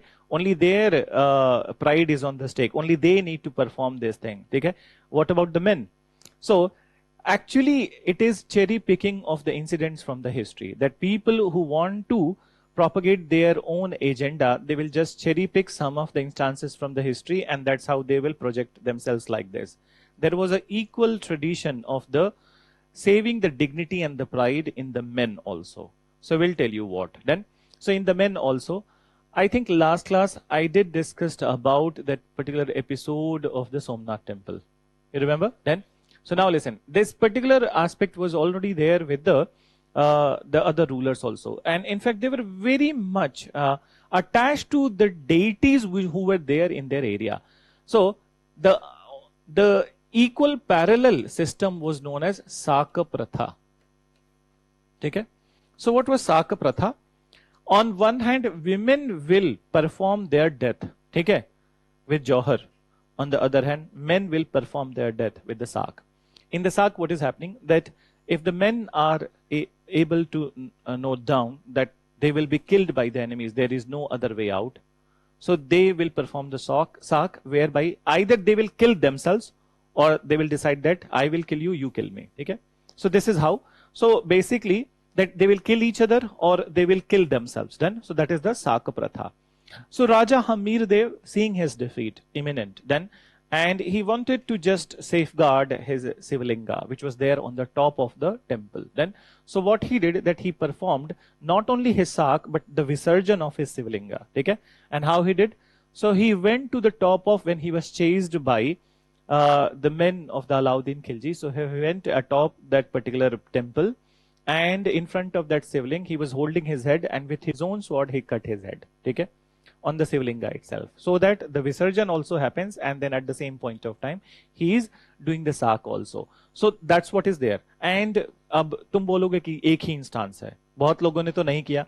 There are many instances. It's only that history does not write it. Similarly, it is the Babur's campaign in where Chanderi. Okay? Chanderi is a town in the Madhya Pradesh. And Babur's campaign in the Chanderi, he has attacked on the Medini Roy. There also, it was very much sure that nobody will be victorious. Sorry, that Medini Roy will not be victorious. He is going to be defeated. So the women of the Chanderi, they performed Johar, but at the same point of time, all the soldiers of the Medini Roy in Chanderi fort, they killed each other rather than getting killed by the Babur's army. Then, so in fact, Babur has noted down this instance in his biography Tujhka Babri. He felt that it is a foolish act. Then, so he has written, they could have surrendered, their life could have been saved, but they performed this act. I did not understood. Then, so this has been well documented. So वत्तिकुरुतल तो पूछ लिया, अब आगे कभी UPSC को पूछना होगा, so definitely they will ask about the Sak. ठीक है? I hope you got it. So what is the last thing that you have written? Nothing about Alauddin Khilji. Break चाहिए? ठीक है, ब्रेक ले लो, फिर then we'll continue. Right.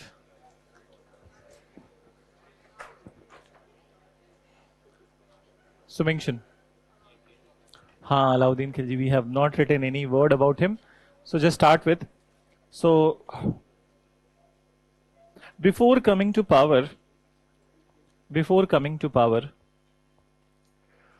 Alauddin invaded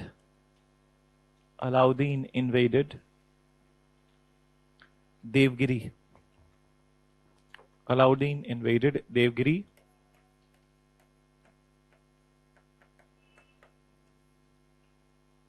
and looted good amount of gold. Good amount of gold. Full stop. After coming to power,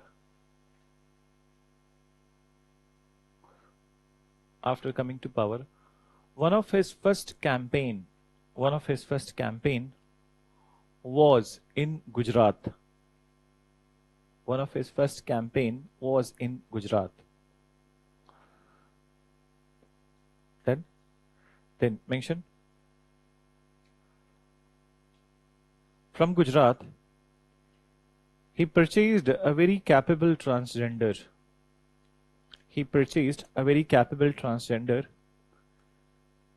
In 1,000 dinars.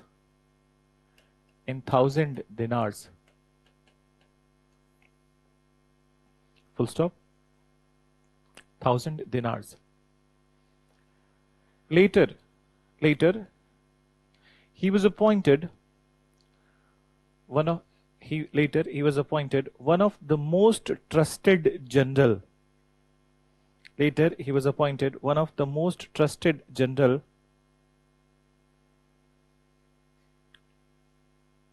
Of Alauddin with the title Malik Kafur. Then with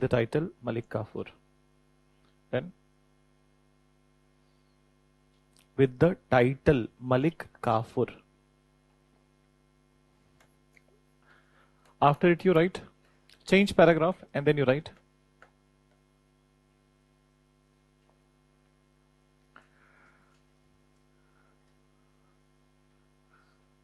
to chase the Mongols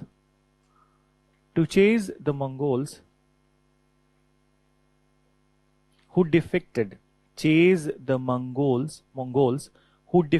from Alauddin's army,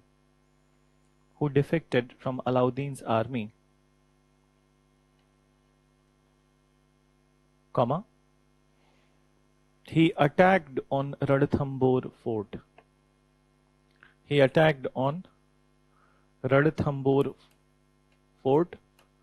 Ruled by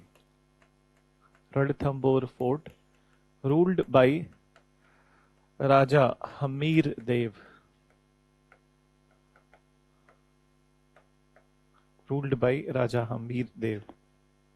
Then mention. Ranthambore was regarded as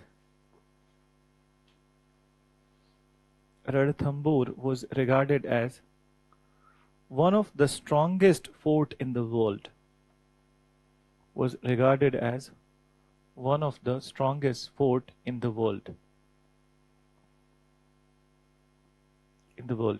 Then mention.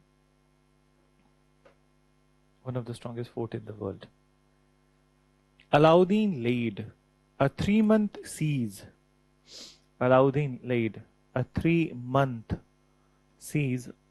Of the fort.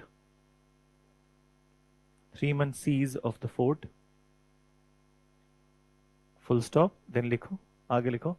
One fine night through a secret tunnel.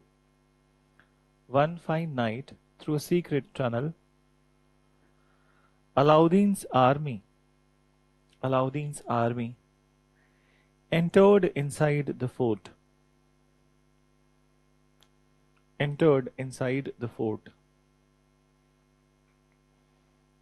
Then full stop. They selectively started killing the men of fort.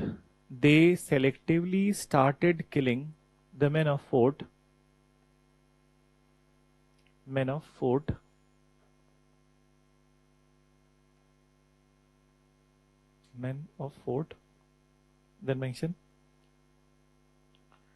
At this time, doubtful of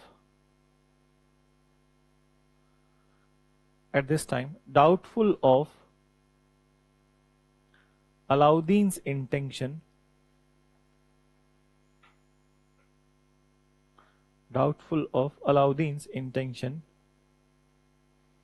women of fort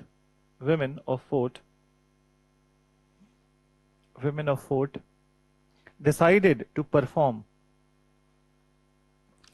en masse Johar. decided to perform en masse Jauhar. Full stop. En masse Jauhar. Court poet of Alauddin, Amir Khusro. Court poet of Alauddin, Amir Khusro, hailed this act of Jauhar,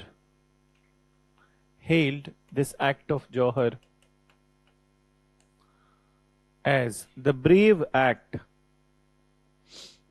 hailed this act of Jauhar as the brave act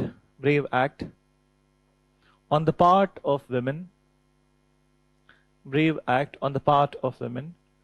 to safeguard their dignity.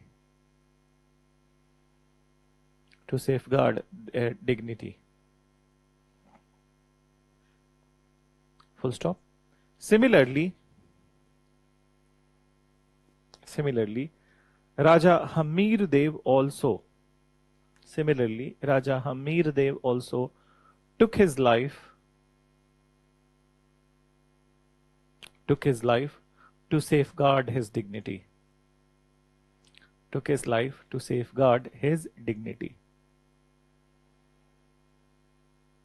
Done. So that's about the Ranthambore episode. After Ranthambore, Alauddin has moved to his last such campaign of the annexation, and that was the Chittorgarh. Okay? So Chittorgarh story majority of must be knowing, and as it has been documented in the movie Padmavat.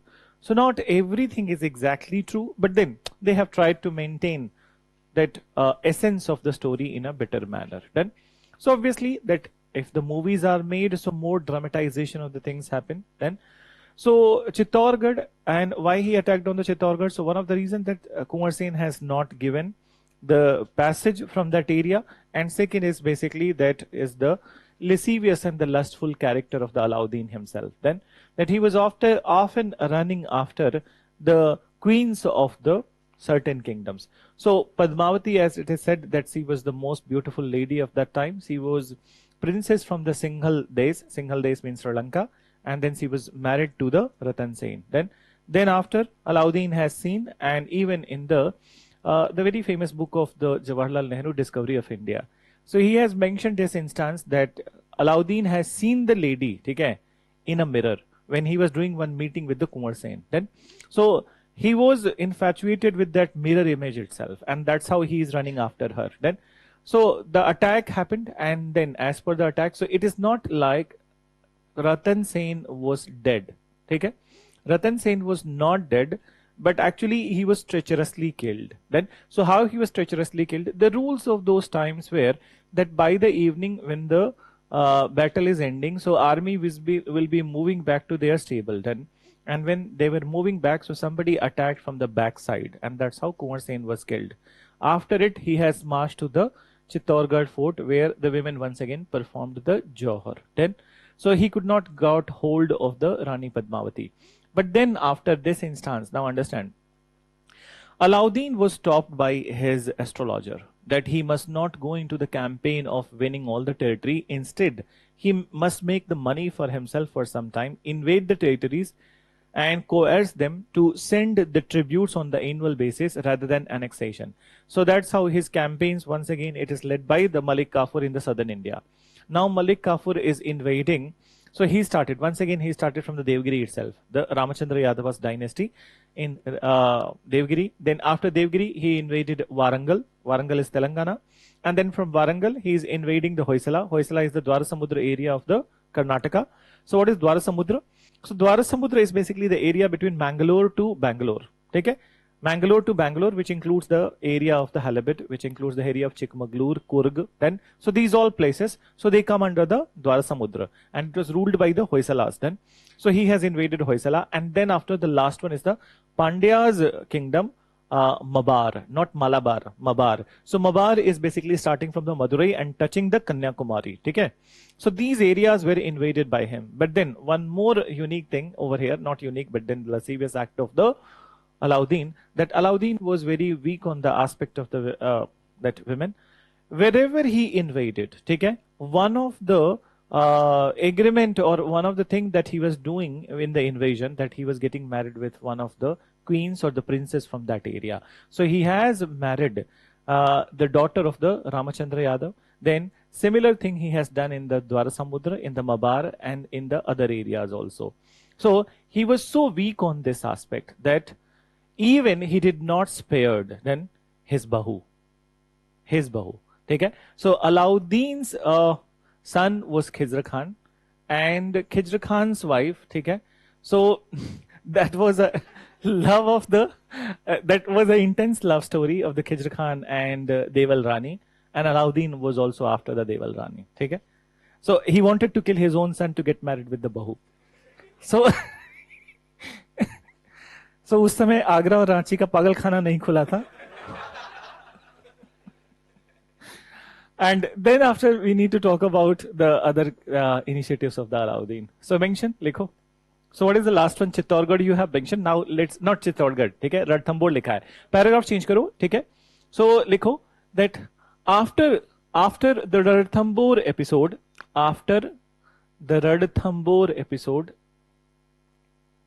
Alauddin marched to Chittorgarh.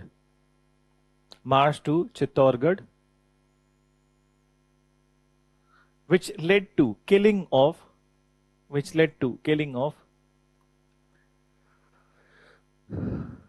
Raja Kunwar Sen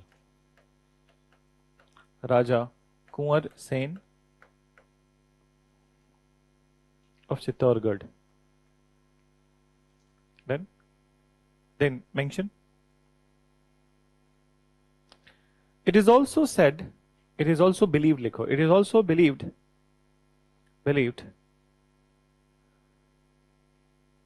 the queen of the king, the queen of Kunwar Sen likho, queen of Kunwar Sen, Rani Padmavati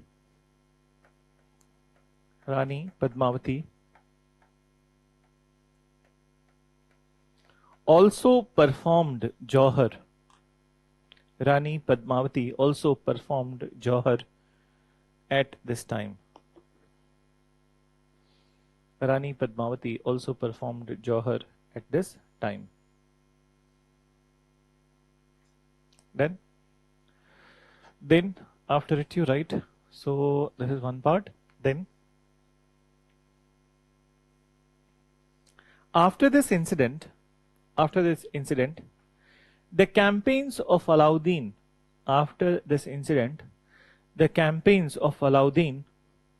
in South India,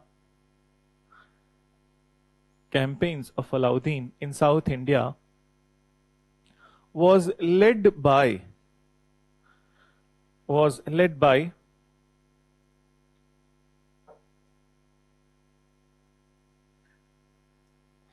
his general Malik Kafur.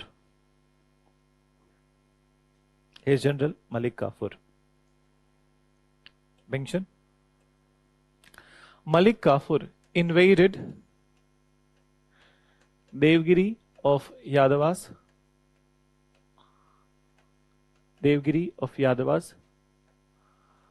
Warangal of Kakatiyas,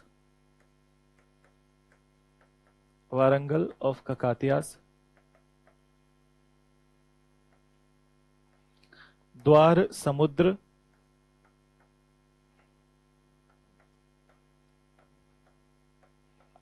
of Hoysala, and finally Mabar of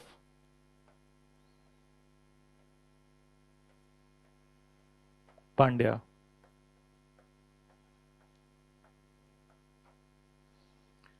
So it is in the sequence: Devgiri in Maharashtra, Warangal is in Telangana, Dwarasamudra in Karnataka, and Mabar in the it will include the parts of the Kerala and so as the Tamil Nadu.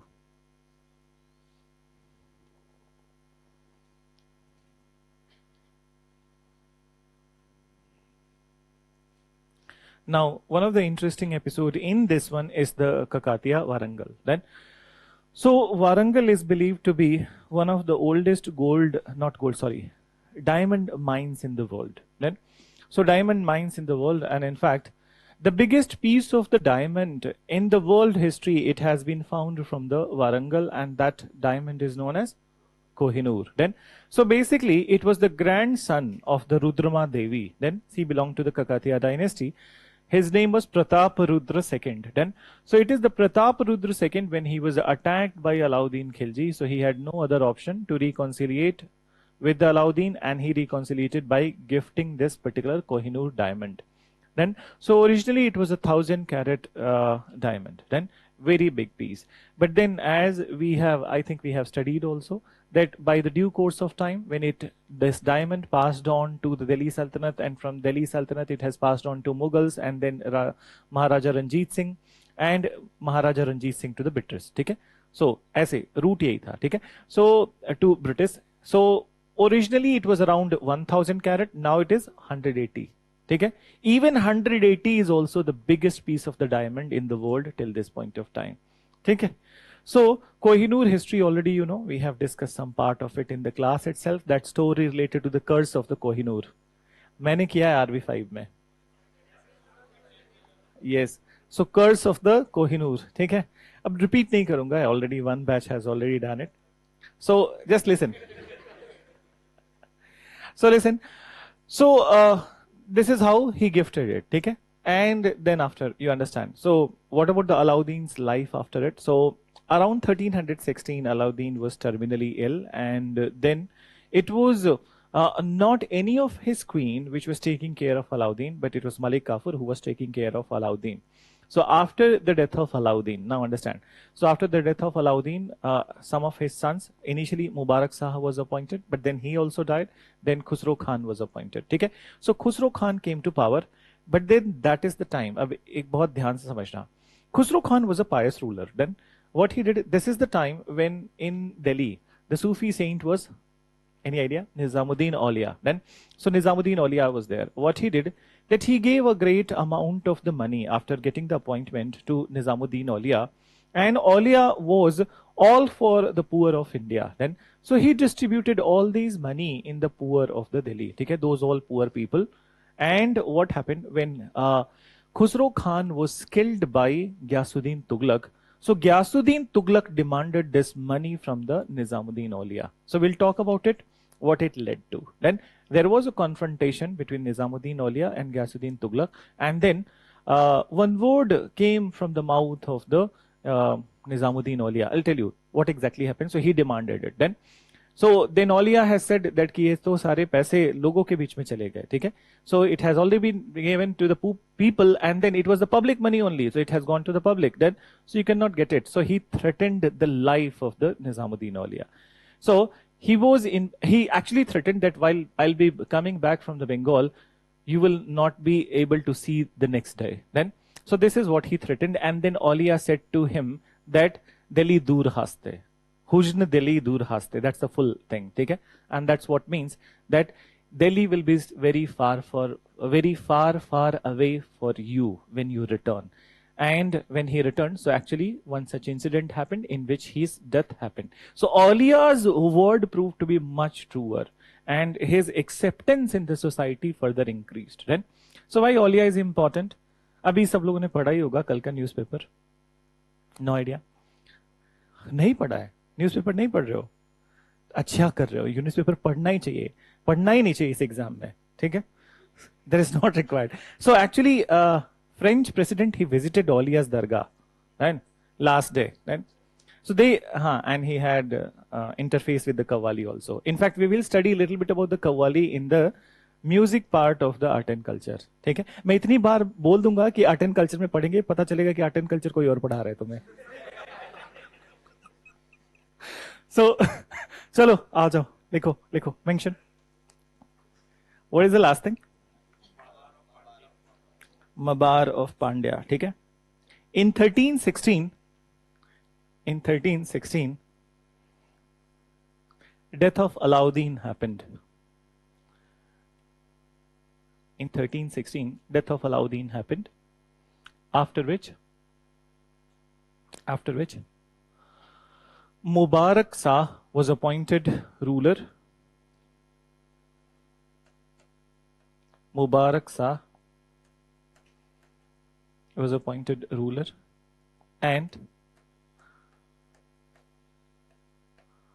after the death of Mubarak Shah, Khusro Khan.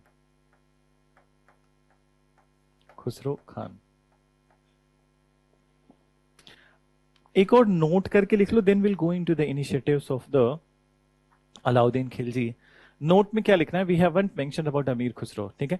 In fact, Amir Khusro not only discussed in the medieval history, but n number of the time in the culture episode also, particularly music and dance aspect. Then, so एक note लिखो. Mention a note. Amir Khusro. कैसे लिखोगे नाम? अमीर लिख लो and this spelling of the Khusro. ठीक है? Amir Khusro was originally the court poet of Balban. Originally the court poet of Balban. See, नाम ऐसा रखना चाहिए जैसा इनका है. ठीक है? पूछो कैसे? नाम में अमीर भी है और खुश रहो. अमीर होगे तो खुश रहोगे ही. So, लिखो फर्दर. जरूरी नहीं हो दिल के मारे. वो दिल लगी वालों के लिए होता है जो खुश नहीं रहते हैं. Court poet of Balban. ठीक है? Court poet of Balban. He was often referred as parrot of India.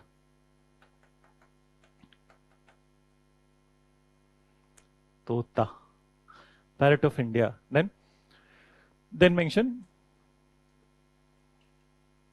later during the tenure of Alauddin Khilji. Later during the tenure of Alauddin Khilji, he became the disciple of Sufi saint Nizamuddin Aulia of Delhi. Sufi saint Nizamuddin Aulia of Delhi.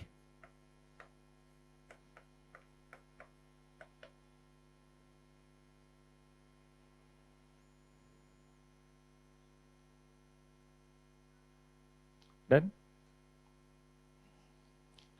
तो ये तो note हो गया अमीर खुसरो के बारे में. ठीक है? And let's go into the. अच्छा, एक और. We are not writing but I will tell you, he was so close to Nizamuddin Auliya and keen follower of the Nizamuddin Aulia. It is said that the day Aulia's death happened, ठीक है, the moment Aulia's death happened, Khusro read it, ठीक है, he got to know it, and then he just went before the dead body of the Aulia and he left his body also. ठीक है? So same day death of both people happened, and then the mazar of the Khusro is also in front of the Aulia. Right? So now let's come to initiatives of the Alauddin Khilji. Title लिख के छोड़ दो. ठीक है? घर नहीं जाना है, सुनना है. So initiatives of Alauddin Khilji. Initiatives of Alauddin Khilji.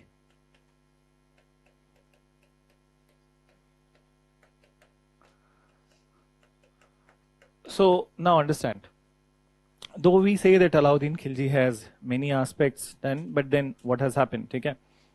So he was known as the master of the market reform. ठीक है? So master of the market reform, and his policies were very prudent. Then, so what initiatives he has taken? First of all, he divided the markets into three categories. Then, so markets into three categories.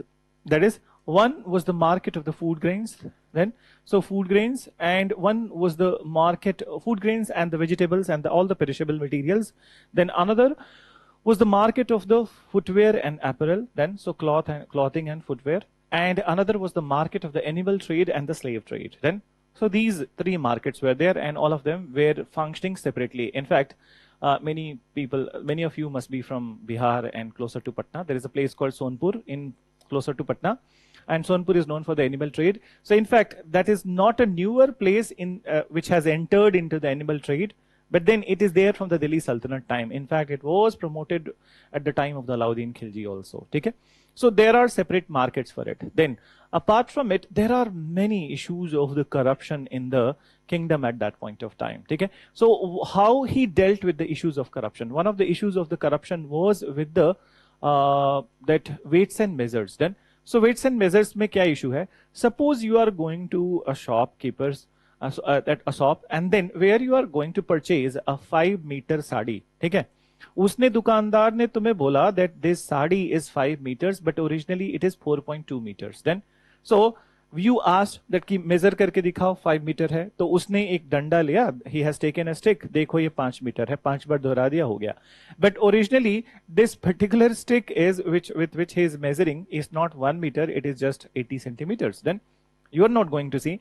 This is what was happening in the kingdom at that point of time at many places. Even with the weights also, this was the issue. You want to purchase 1 kg of sugar, then the shopkeeper is saying कि 1 kg है साहब, and he has given you 750 grams. उस weight पे तो लिखा है 1 kg, but that is 750 gram. Hindi में उसको बोलते हैं बट्टा मारना. I hope you know. ठीक है? So this was very prevalent at this point of time. So Alauddin, what he did, that he created a provision of the surprise check on all the shops. Not just one, okay, in all the shops. Then, and all of a sudden, surprise check will happening. Okay, those who were found with this kind of anomaly, they were given a very hard punishment, okay? Or basically they were jailed. So this is how he started standardizing the weights and measures.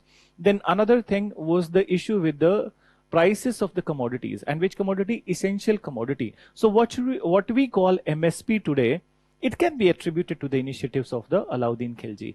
So what he did, that he centrally fixed the prices of all the essential commodities. Essential commodity में क्या हो गया? Rice हो गया, wheat हो गया, pulses then, and oil seeds then.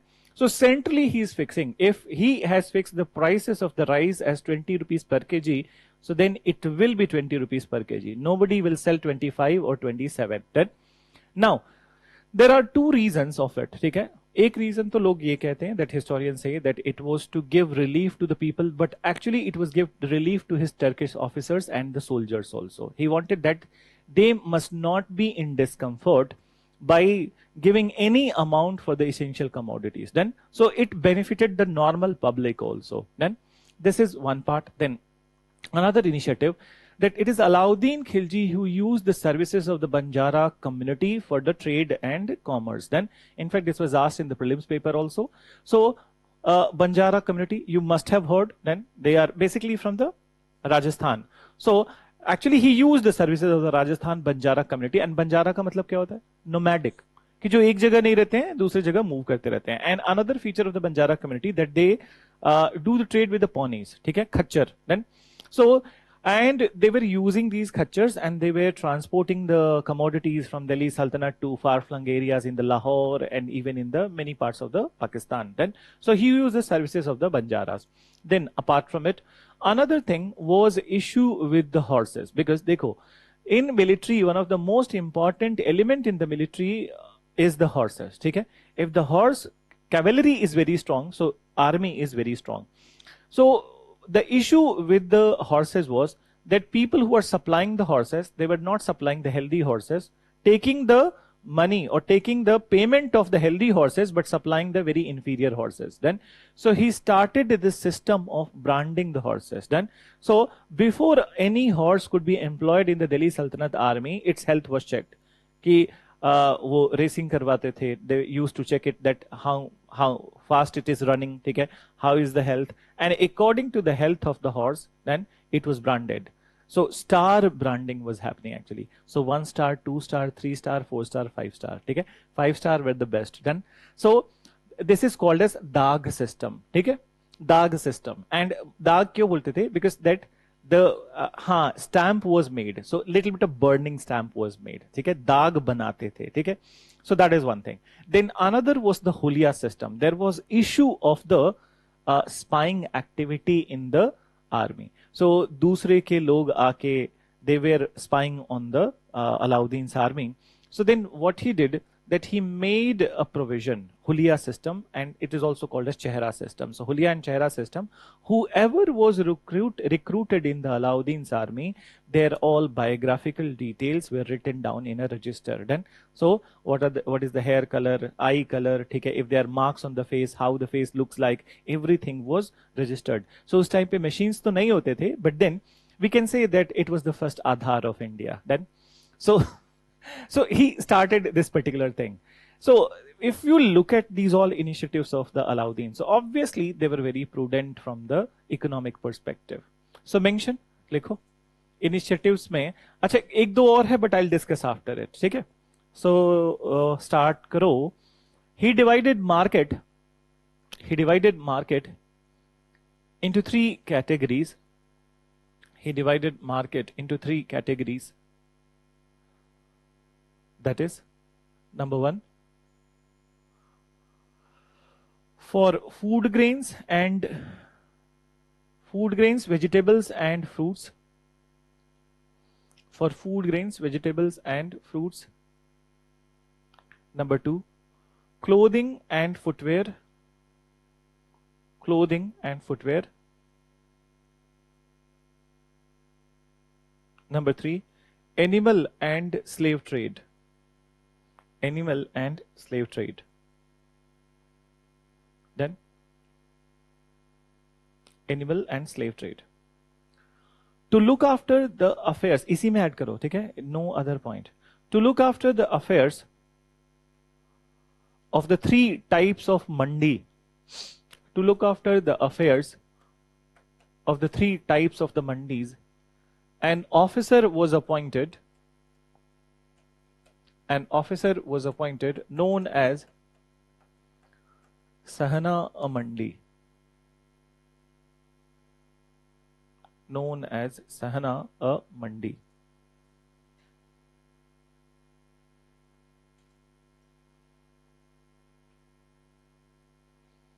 Next. He centrally fixed the prices of essential commodities. Essential commodities. He centrally fixed the prices of essential commodities.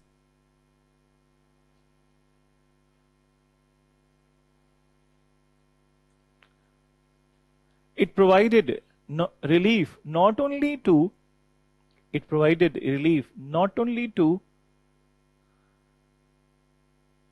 his soldiers, but also to the public.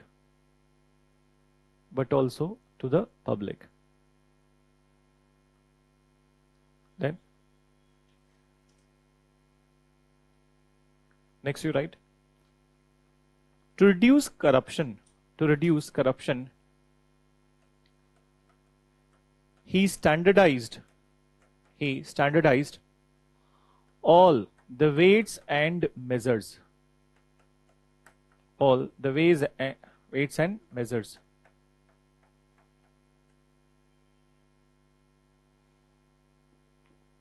Weights and measures. Then mention. He also stopped hoarding. Hoarding. HOARDING.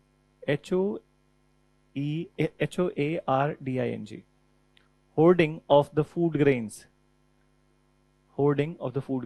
What is hoarding? पता है सबको? हाँ, stock करके रख लिया कि आगे जब प्राइसेस बढ़ेंगे उस टाइम पे बेचेंगे, ठीक है? So that was not to be done. अच्छा, have you heard about the word canalization? What is it? बताओ. It's a black market, but then I need a good example of it. See, from what I have noted from last 3 years, economic survey, canalization is mentioned n number of the time. Very good, exactly, ठीक है? So एक example है fertilizer, और कौन सा fertilizer? Urea, ठीक है? हाँ, दूध. But urea can be used in many ways, ठीक है? Not just, I'll tell you, one of the major ingredient in the cosmetic is urea. ठीक है, it's a cooling agent. Then so in cosmetics, particularly the cosmetics which is related to the cracking of the heels and these all, then so canalization of it also, best quality urea goes into the cosmetic industry also. Then so not only दूध बनता है, but then there are many ways urea can be used. ठीक है, बिहार में तो कुछ भी बन जाता है, ठीक है.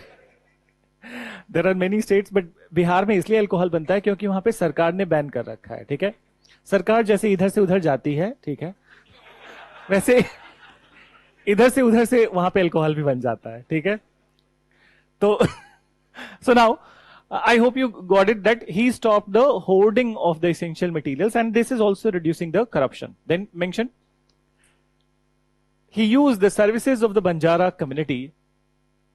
He used the services of Banjara community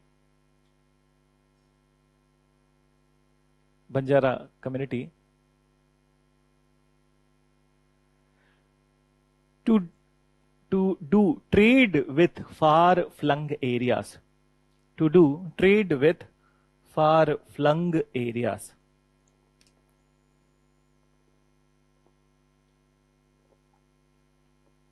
Done. Then mention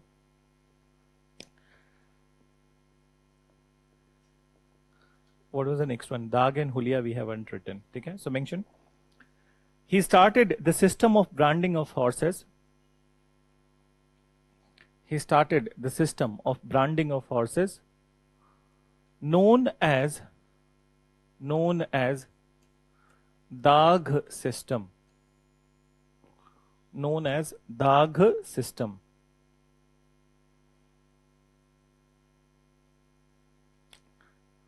Next point, to stop the spy activity, in his army, to stop the spy activity in his army, he initiated Hulia or Chehra system. Spying activity in his army, he initiated Hulia or Chehra system. Hulia or Chehra system, whereby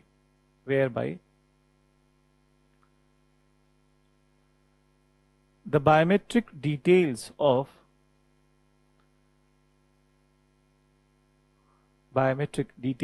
soldiers were written in register.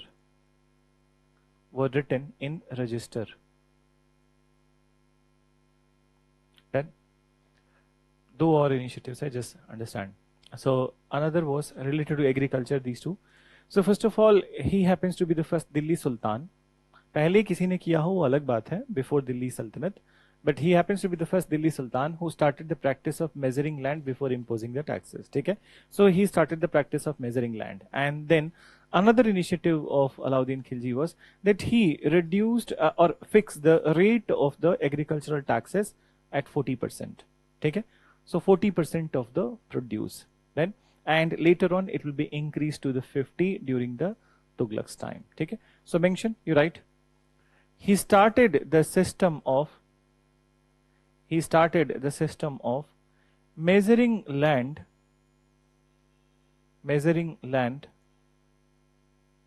before imposing the taxes.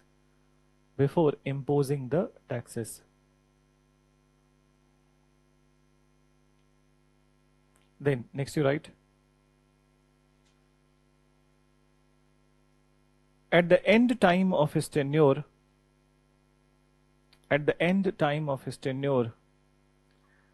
land taxes were fixed at 40% of the produce. Land taxes were fixed at 40% of the produce.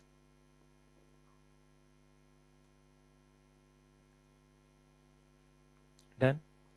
So this is one aspect. So Alauddin Khilji's time.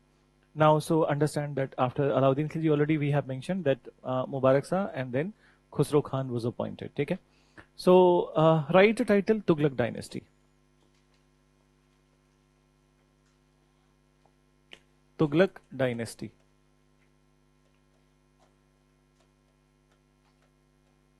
So it was the longest serving dynasty in Delhi Sultanate from 1320 to 1440. 1414. So almost they were touching 100 years, and they were removed by the Timur. Okay. So Timur, who was the forefather of the Mughals. Okay. So let's listen about the Tughlaqs.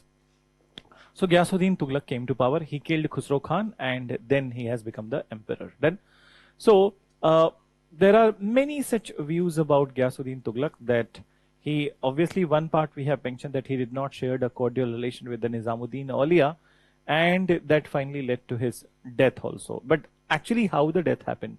So when Ghiyasuddin Tughlaq, he has come to power, so one of the initial activity of all the Delhi sultans was that they are taking a campaign to the Bengal, okay? And in Bengal they are doing the loot. Then after the loot they are coming back. And one of the important aspect of the loot was they wanted to get more elephants in the army. And Bengal at that point of time, Bengal means that entire northeast part of India, including Bihar, Odisha, okay, Bengal, Assam, okay, even Meghalaya, Tripura. So these all came under this particular belt only, and elephants were taken from this area. Now he received a huge war booty and large number of elephants.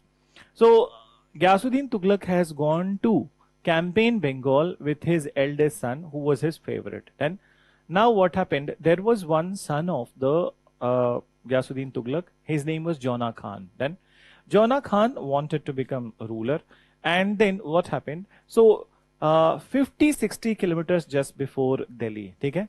I hope you know there is a place called Khurja, okay? Have you heard about it? Okay? It's also known for the pottery and everything, okay? In fact, it is the pottery hub of the India. So Khurja se thoda sa aage, okay? Jona Khan created a very big wooden platform. Then, so very big wooden platform. When he was asked about it, so he maintained that it is for the winning army, welcome of the winning army. Then they will be given a grand reception. So now when the army came, and then army mounted on that wooden platform, so wooden platform was deliberately made weak, okay? And it can hold the weight of a man but not the elephant. Then since large number of the elephants were there, it collapsed. Then, and in this collapse, death of Ghiyasuddin Tughlaq happened along with his eldest son also. And this is what led to the elevation of the Jona Khan as the next emperor with the title Muhammad bin Tughlaq. Okay? So this is how his death happened. So some people say that he did not did it deliberately, some historians say, but in reality he did it deliberately. So he knew that it could not handle the weight of the elephants, and that's how he fulfilled his own desire to become the emperor. So Muhammad bin Tughlaq will not be dealing today. We'll write some stuff. Muhammad bin Tughlaq is the most, according to me, most interesting aspect of the medieval history. Then without him, sab jag suna suna lage. ठीक है? So we'll see. कल है ना class हमारी? तो कल we will see Muhammad bin Tughlaq. So you write meanwhile. So पहले start करो that his relationship with the Nizamuddin Auliya. So mention Ghiyasuddin Tughlaq. Ghiyasuddin Tughlaq. Spelling बहुत इजी है, बहुत बार लिखा है. Ghiyasuddin बलबन लिखा है ना, अब उसमें तुगलक जोड़ लो. Ghiyasuddin Tughlaq removed the last Khilji ruler. Removed the last Khilji ruler, Khusro Khan. Khusro Khan, and founded Tughlaq dynasty. And founded Tughlaq dynasty.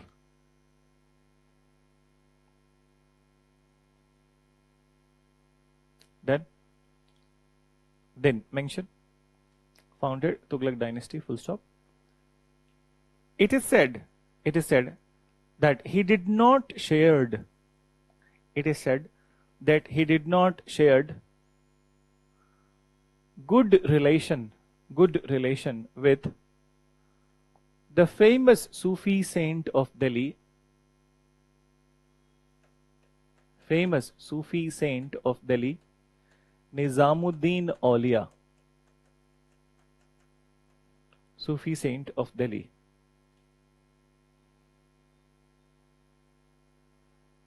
In fact, he also threatened, in fact, he also threatened the saint, he also threatened the saint to leave Delhi,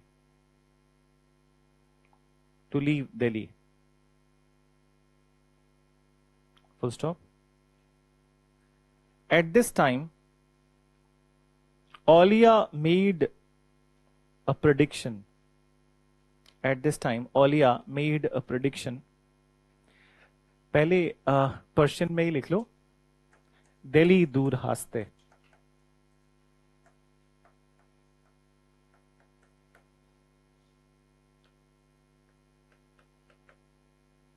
Delhi dur haste, and in brackets you write Delhi will always be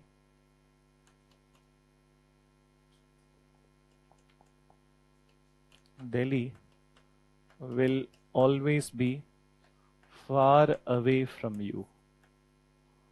Always be far away from you. Done?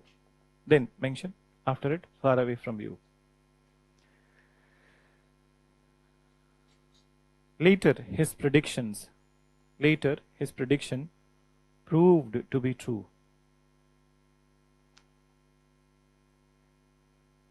His prediction proved to be true. लिखो, paragraph change करके लिखो. So how it proved to be true? Mention. Ghiyasuddin led a campaign to Bengal. Ghiyasuddin led a campaign to Bengal.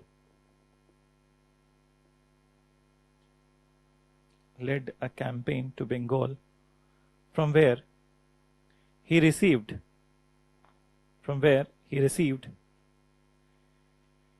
huge number of elephants,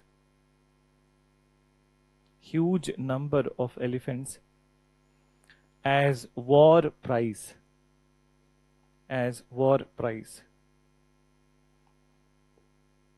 Full stop. Meanwhile, one of his son, Jona Khan, created a very large. Meanwhile, one of his son, Jona Khan, created a very large wooden platform.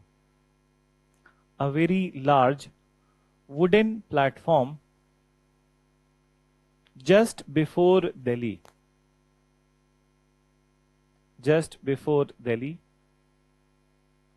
to welcome the winning army.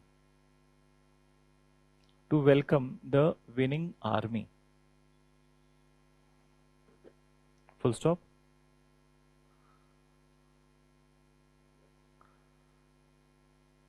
Once the elephants mounted on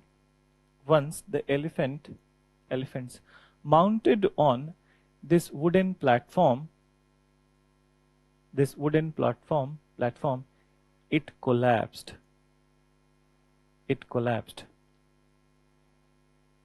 Which led to death of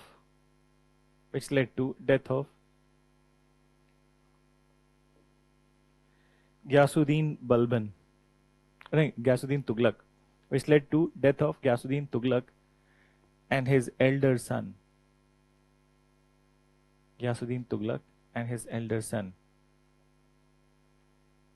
Then, as such, it led to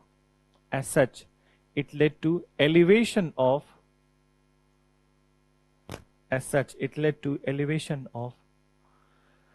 Jona Khan, as the next sultan with the title Muhammad bin